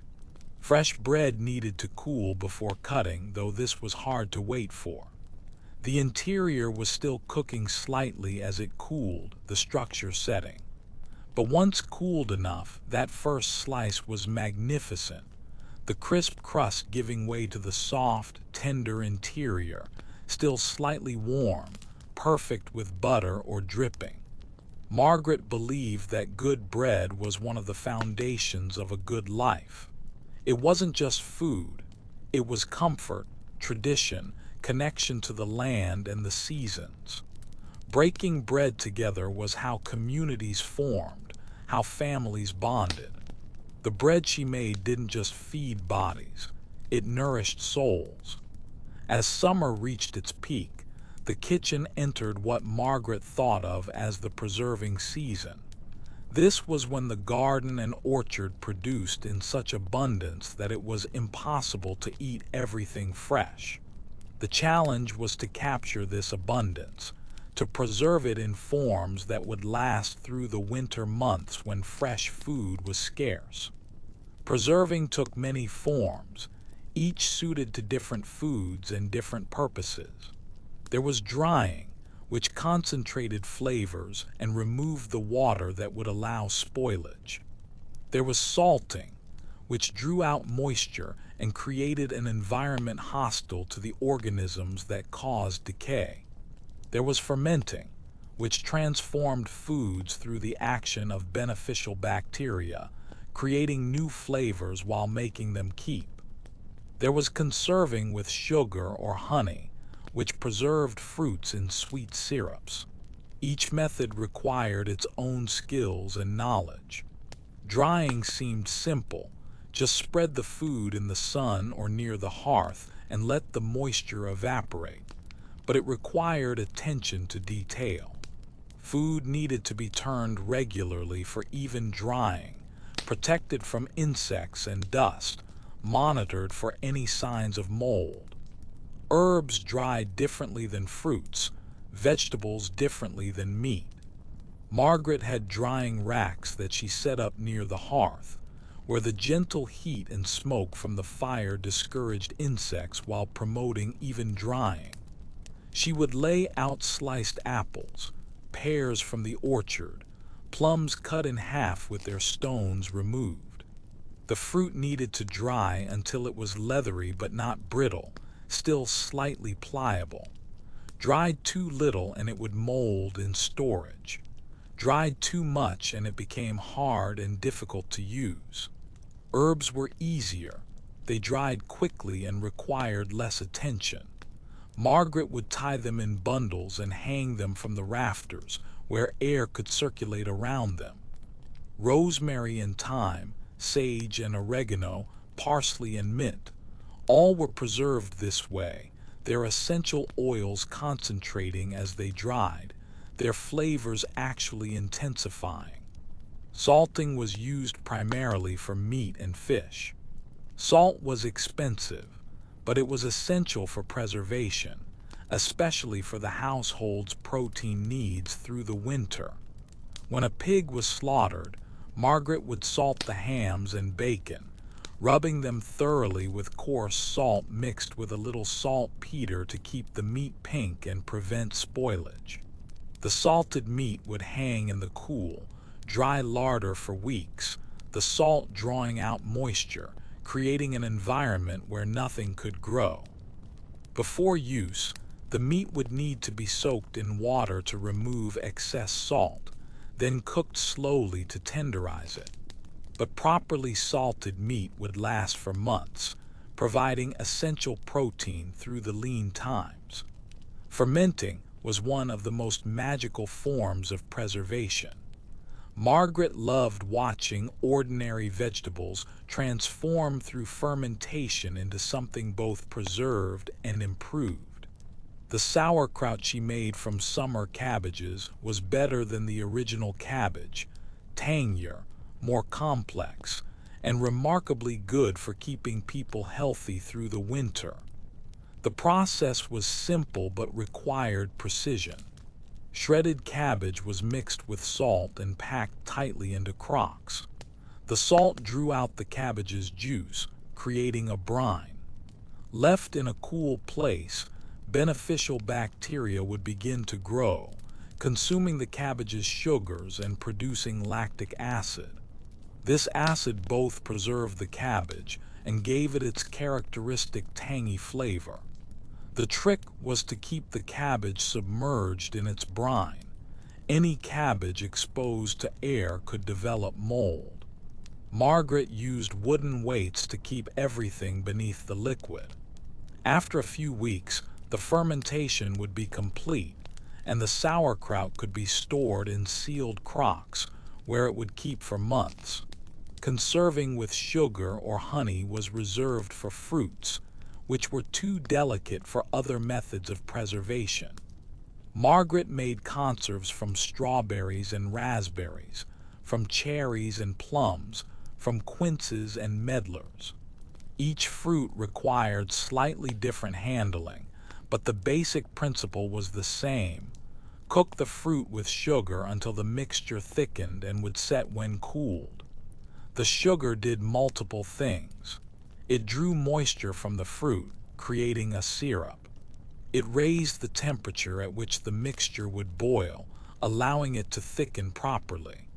And once cooled, it created an environment where bacteria and mold couldn't grow. A properly made conserve, sealed well, would last for years. Margaret took pride in her pantry of preserves.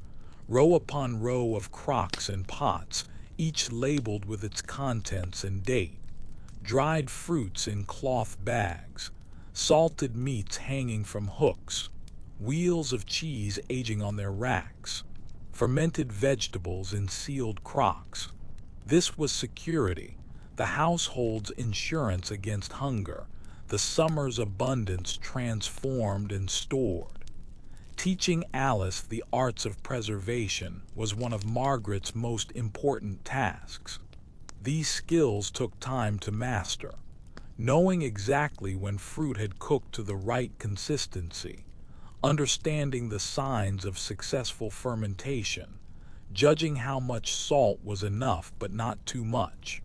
But Alice was a quick learner, and Margaret was confident she would carry these skills forward.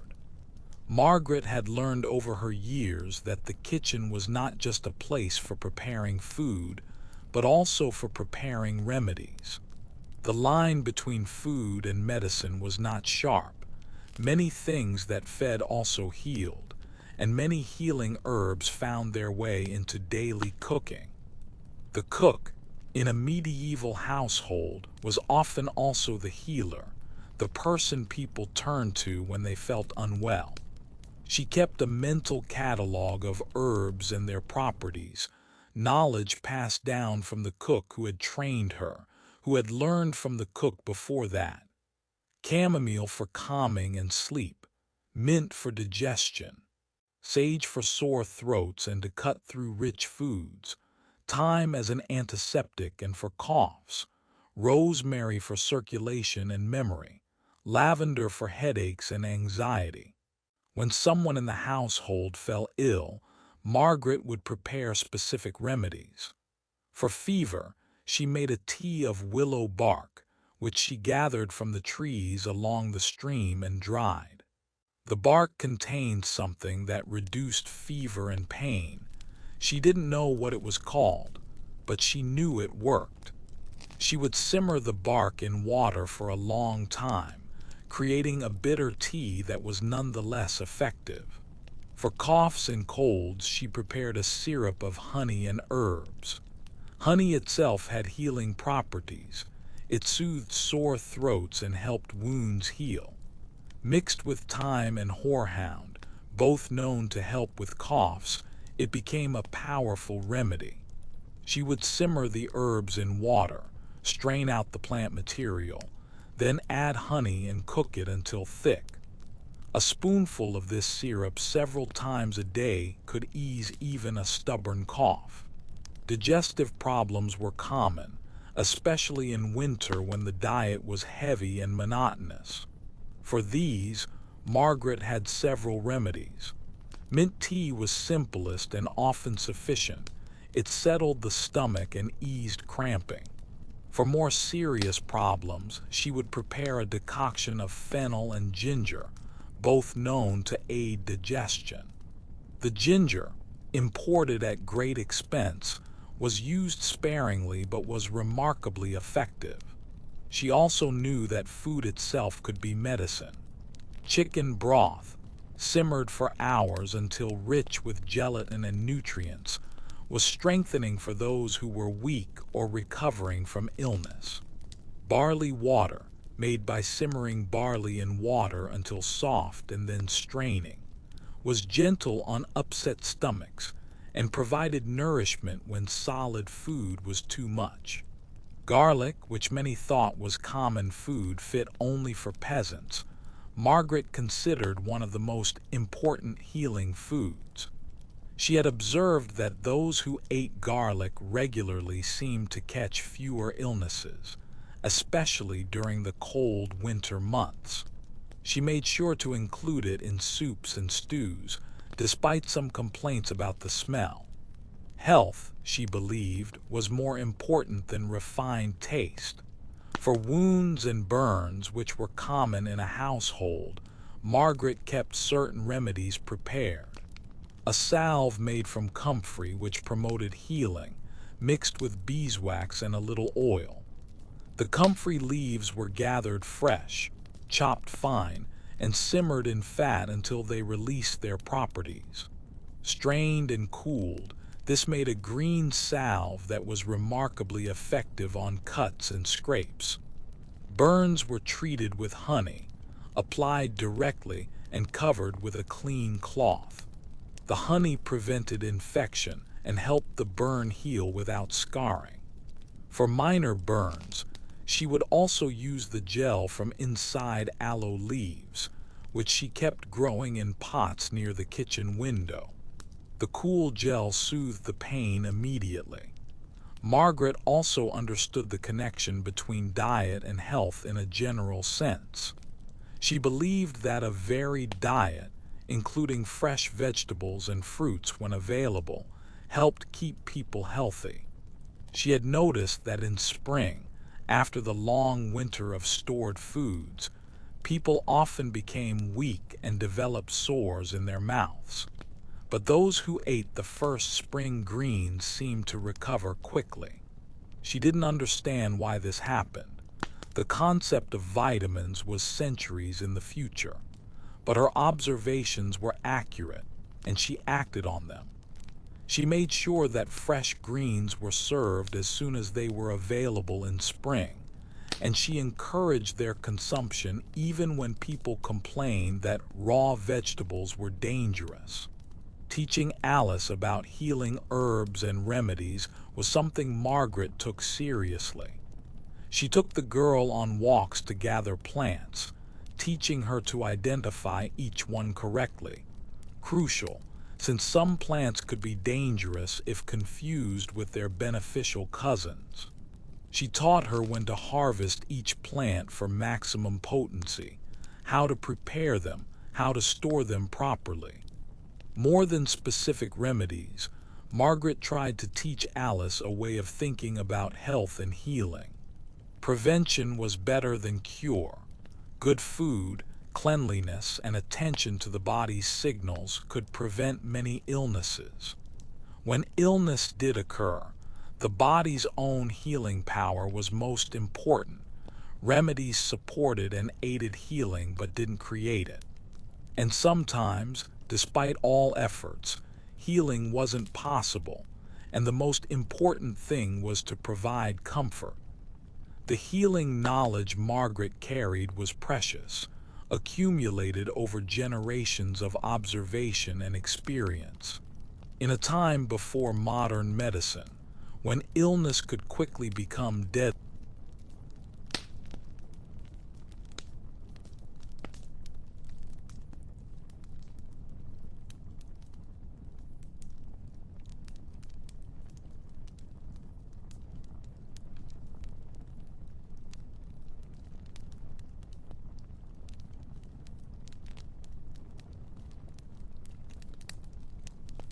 the kitchen was also where conflicts were resolved.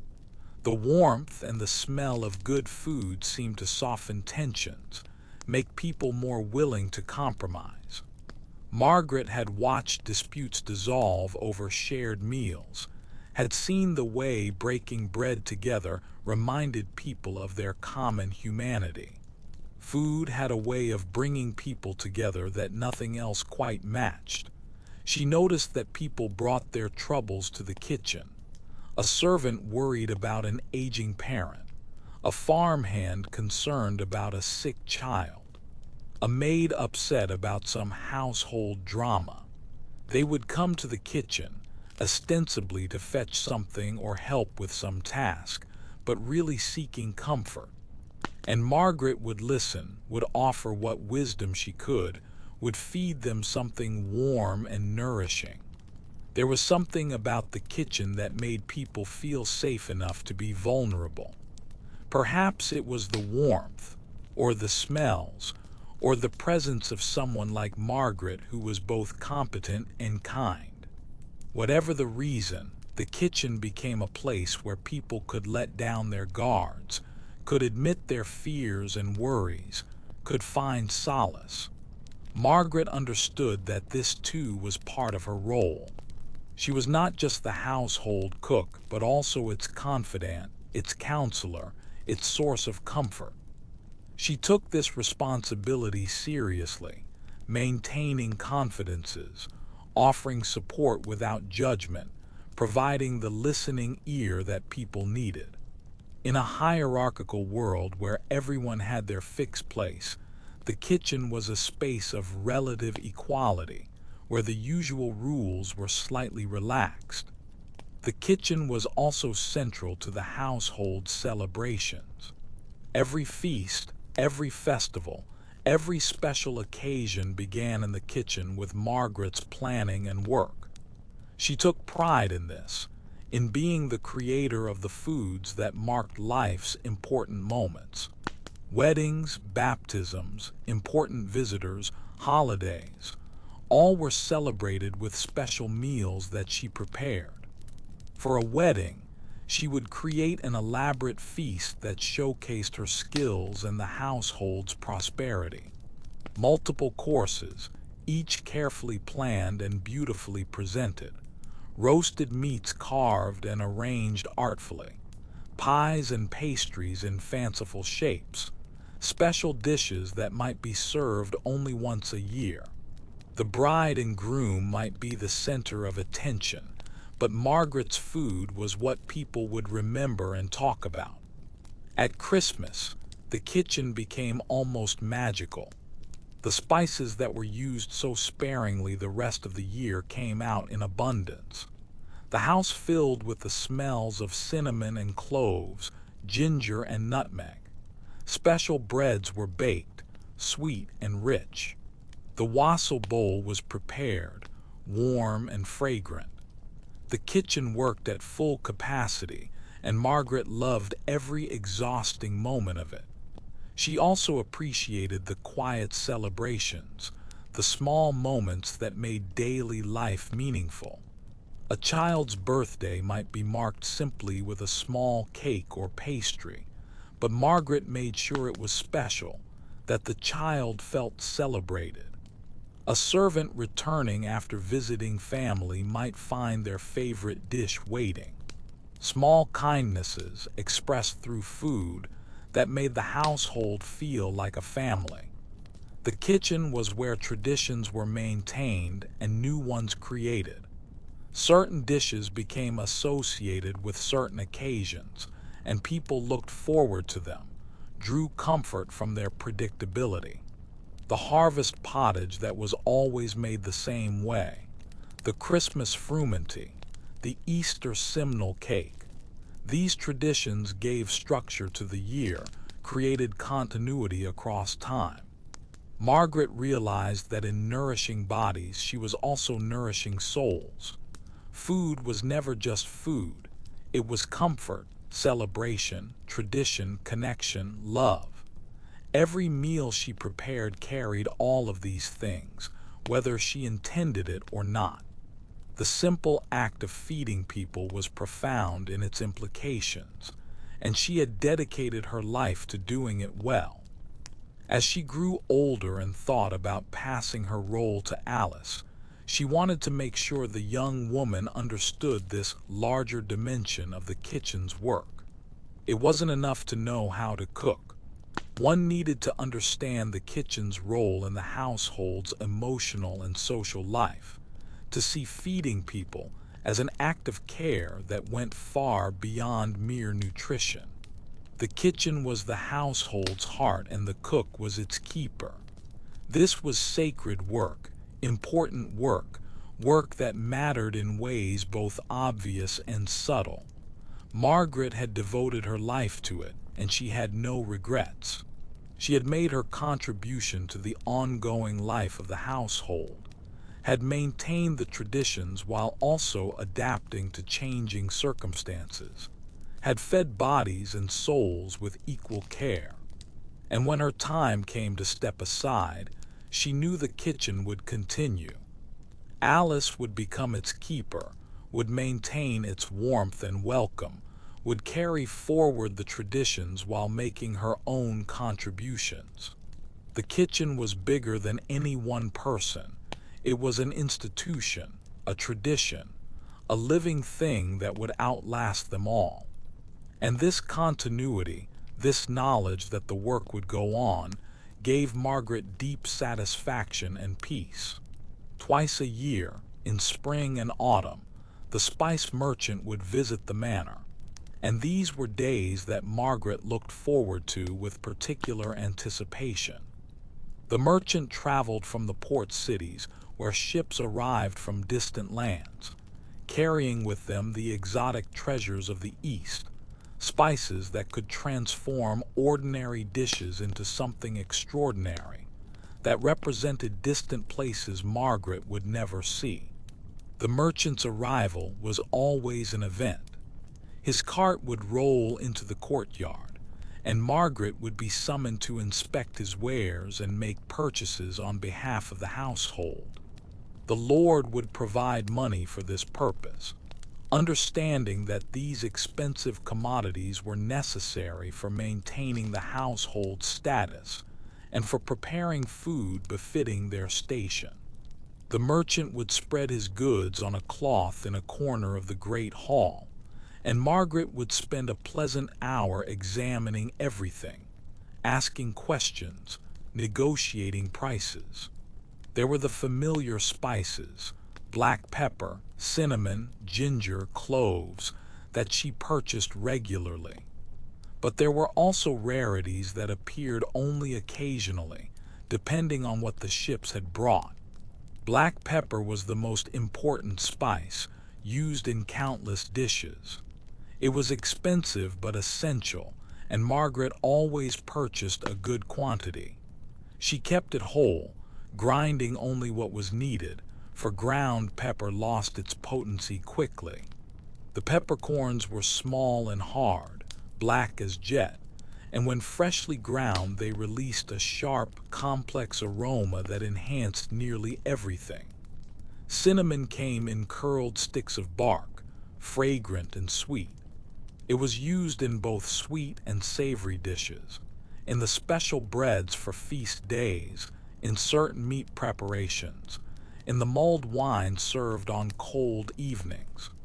Margaret would hold the sticks to her nose, inhaling deeply, judging their quality by their intensity and sweetness.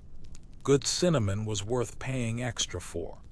Ginger came dried and woody, much different from the fresh root she had once seen, but never had the opportunity to use. The dried ginger was potent and warming, used in small amounts to add heat and complexity to dishes. It was particularly valuable in winter, when its warming properties were most appreciated. Margaret used it in cakes and biscuits, in certain meat dishes, and in remedies for digestive troubles. Cloves were tiny but powerful, their flavor intense and penetrating. Used sparingly, they added depth to both sweet and savory preparations. Margaret particularly liked them in apple dishes, where their warm spiciness complemented the fruit's sweetness. She also used them to stud hams before roasting, both for flavor and for their preservative properties. Nutmeg came as whole nuts, hard and oval, that needed to be grated for use. Margaret had a small grater specifically for this purpose, and she loved the moment of grating fresh nutmeg into a dish. The way the aroma would suddenly bloom, sweet and complex. A little nutmeg could transform a cream sauce or a custard, could elevate a simple cheese dish into something special. Saffron was the most expensive spice of all, worth more than its weight in gold. It came as dried threads, deep red-orange, that needed to be steeped in liquid to release their color and flavor. Margaret used it very sparingly, only for the most special occasions. A few threads could turn a dish golden and impart a distinctive flavor that was both subtle and complex, floral, slightly bitter, utterly unique. Sometimes the merchant would have more unusual items. Cardamom pods, green and fragrant, filled with tiny black seeds that had a flavor unlike anything else. Warm, sweet, slightly menthol. Mace, the lacy covering of the nutmeg seed, with a flavor similar to nutmeg but more delicate. Cubebs, a type of pepper that was both spicy and slightly bitter. Margaret might buy small quantities of these to experiment with, to add variety to her cooking. The merchant would also carry non-spice items that Margaret needed. Rice, which came from distant lands and was expensive but wonderful for certain preparations. Almonds, which grew in warmer climates than England and were used in many dishes. Dried fruits, figs and dates, raisins and currants, that added sweetness and luxury to both sweet and savory dishes. Sugar, that precious commodity that was still rare and costly but increasingly available. Margaret would negotiate carefully, knowing that the household's budget for spices was limited and had to last until the merchant's next visit. She balanced the need to stock up on essentials with the desire to try new things, the requirement to have enough for daily use with the need to have special items for feasts and celebrations. It was a complex calculation, and she prided herself on her ability to stretch the spice budget while still maintaining quality. The merchant, for his part, enjoyed dealing with Margaret. She was knowledgeable about his wares, asked intelligent questions, and paid fairly. He would often throw in a small extra, a handful of extra peppercorns, a few additional cloves, as a gesture of goodwill. And he would tell her stories of the spice's origins, tales of distant lands where pepper grew on vines, where cinnamon came from the bark of trees, where saffron was harvested from flowers one precious thread at a time. These stories fascinated Margaret. She tried to imagine the places he described, hot lands where the sun beat down fiercely, markets filled with colored spices piled in great heaps, ships crossing vast oceans carrying these treasures. It seemed almost magical that these things could travel so far and arrive in her kitchen, ready to transform her cooking. After making her purchases, Margaret would carry her precious packages back to the kitchen and store them carefully in the locked spice chest. She would take inventory, noting what she had and in what quantities, planning how to use each item most effectively.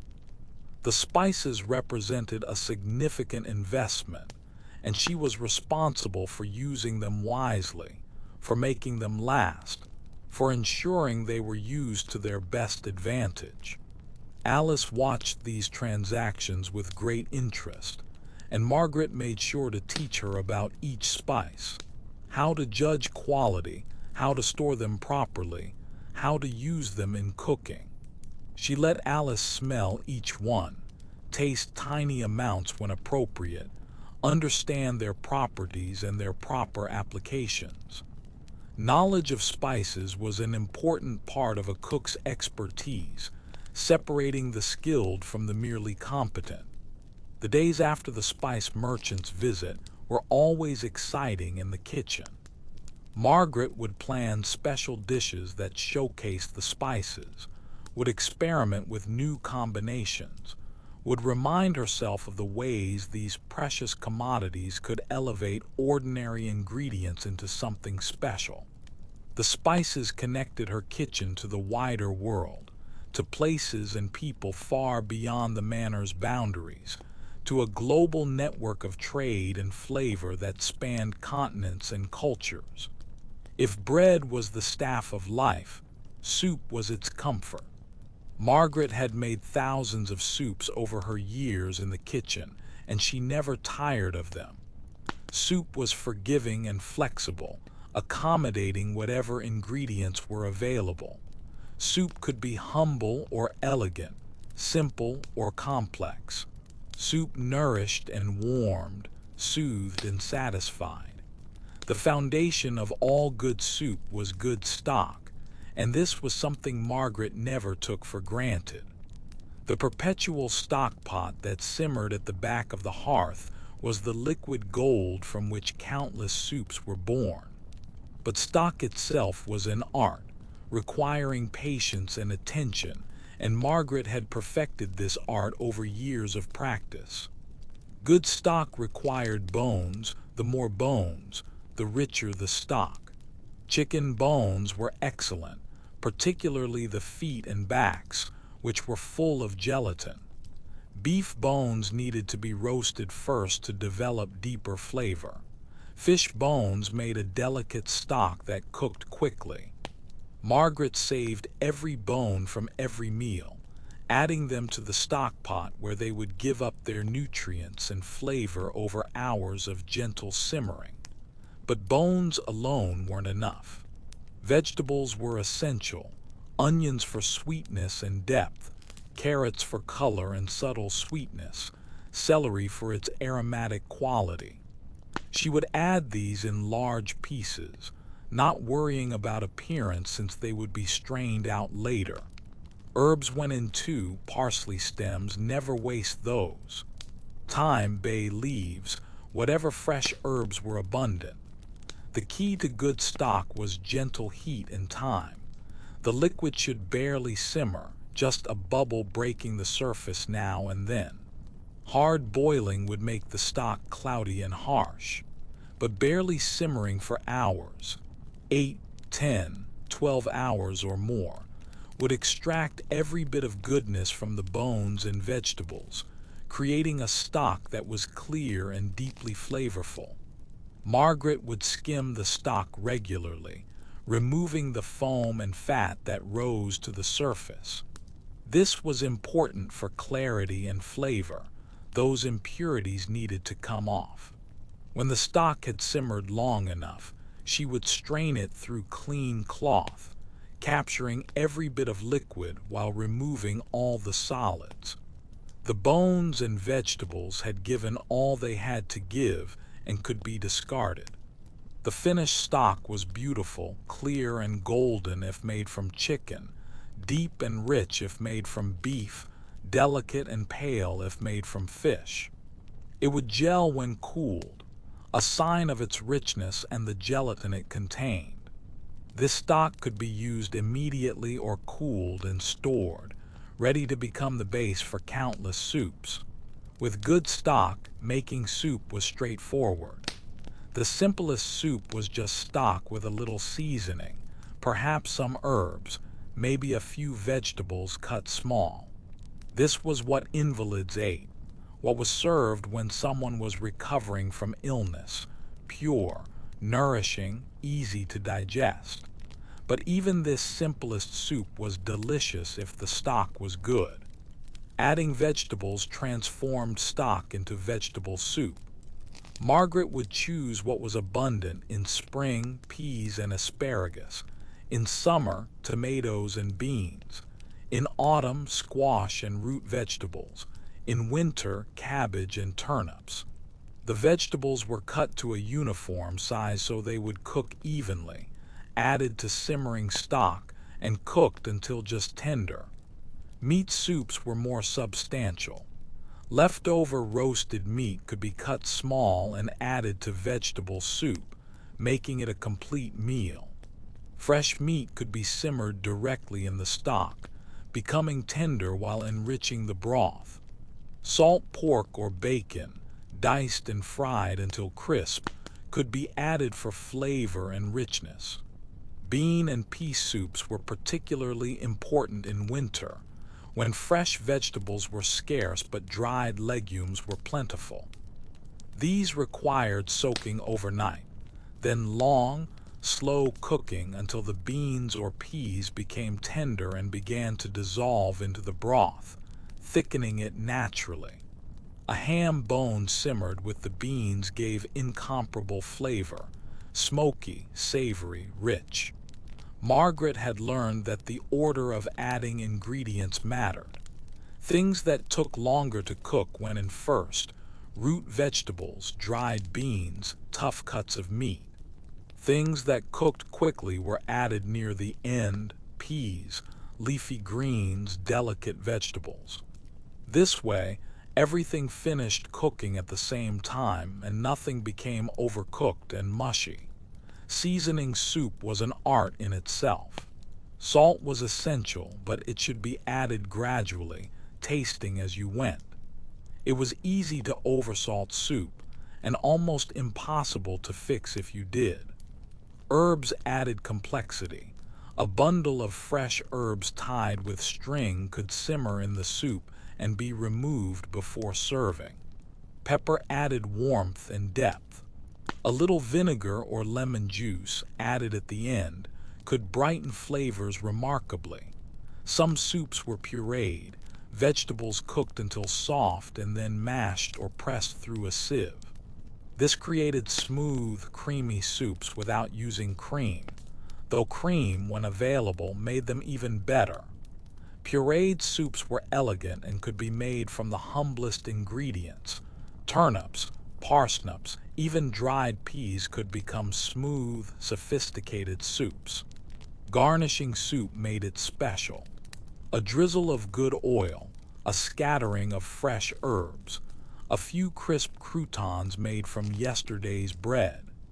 These final touches elevated soup from simple sustenance to something that looked as good as it tasted, that showed care and attention had gone into its preparation.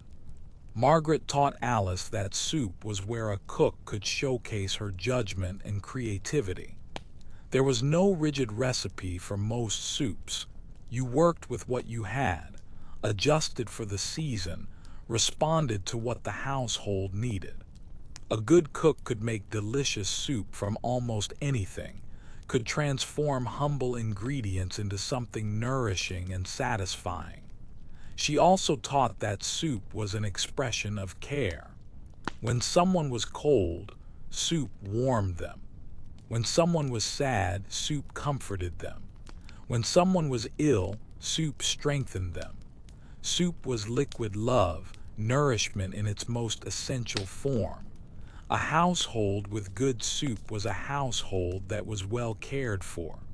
The sound of soup simmering, the steam rising from the pot, the rich aroma filling the kitchen, these were signs that all was well, that the household was being fed, that the ancient work of nourishment was continuing.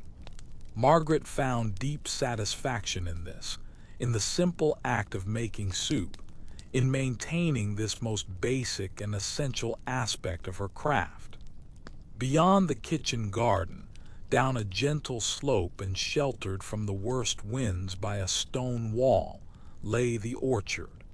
This was another of Margaret's domains, though she shared responsibility for it with the gardener who did the heavy pruning and maintenance. The orchard provided the household with fruit through much of the year, fresh in season, preserved for the lean times. The orchard followed its own calendar, distinct from but complementary to the garden's rhythms. It began in early spring with blossoms, first the plums and cherries, their delicate flowers appearing while frost was still a threat. Then the apples and pears, covering the trees in clouds of white and pink. The blossoming orchard was one of the year's great beauties, and Margaret never failed to appreciate it, even in her busiest seasons. But blossoms, beautiful as they were only a promise. They needed bees to pollinate them, needed good weather to set fruit, needed the summer's warmth to ripen that fruit. Many things could go wrong. A late frost could kill the blossoms. A wet spring could prevent pollination. Drought could cause the developing fruit to drop prematurely. The orchard required patience and acceptance of forces beyond human control. The first fruit to ripen were the cherries, usually in late June. These were precious because they came early, when winter's stored fruit was long gone and the summer fruits were still weeks away. Margaret would pick them herself, climbing the ladder with a basket, selecting only the ripest fruits. Cherries didn't keep well fresh, so they needed to be dealt with quickly, eaten fresh, cooked into conserves or preserved in spirits. Cherry preserves were one of Margaret's particular successes. The cherries were pitted, tedious work but necessary, and cooked with honey and a little wine until they became thick and jammy. The result was intensely flavored. the sweetness of the cherries and honey balanced by a touch of acidity from the wine. Sealed in pots, these preserves brightened winter meals and reminded everyone of summer's abundance. Plums came next, and these were more versatile. Some varieties were good for eating fresh, sweet, and juicy. Others were better cooked, their flesh becoming tender and rich when baked or stewed. Margaret made plum conserves, plum tarts, stewed plums that could be served hot or cold. She also dried plums in the sun, creating prunes that would keep almost indefinitely and could be used in countless ways. The apple harvest was the orchard's main event, usually beginning in late summer and continuing into autumn. The manor had many varieties of apples, each with its own characteristics and uses. Some were sweet and best for eating fresh. Some were tart and perfect for cooking. Some kept well in storage, maintaining their firmness and flavor for months. Some needed to be used quickly before they spoiled. Margaret knew each variety intimately. The early apples, ripe in August, were often soft and didn't keep, so they were eaten fresh or cooked immediately into sauces and tarts. The mid-season apples, ripe in September, were good all-around fruits, nice for eating, excellent for cooking, decent for storage. The late apples, harvested in October, were the storage varieties that would last through the winter if kept properly. Apple harvest time was busy in the kitchen. Margaret would make apple sauce, cooking the fruit with a little water and honey until it became smooth and sweet. This could be eaten fresh or stored in sealed crocks for winter use. She made apple butter, cooking apple sauce for hours until it became dark and concentrated, spiced with cinnamon and cloves. This spread was a particular favorite, delicious on bread or stirred into oatmeal. Apple tarts and pies showcased the fruit beautifully. The apples were peeled, cored, and sliced thin, layered in pastry with honey and spices. Baked until the pastry was golden and the apples tender, these were magnificent, the perfect combination of sweet and tart, soft and crisp, spice and fruit. For special occasions, Margaret would make elaborate apple pastries, the fruit arranged in decorative patterns. Many apples were simply stored for winter use. They were wrapped individually in cloth or paper and laid carefully in barrels or bins in the cool cellar. Not all varieties stored equally well. Some would last until spring, others only until Christmas. Margaret kept track of which varieties needed to be used when, planning her cooking accordingly. Pears came last, often not ripening until well into autumn. Pears were tricky. They needed to be picked before they were fully ripe, then allowed to ripen off the tree. If left on the tree, they became mushy and mealy. But picked at the right moment and ripened indoors, they became buttery and sweet, one of autumn's great pleasures. Margaret loved pears for their versatility. They could be eaten fresh, of course, and a perfectly ripe pear was a luxury. But they were also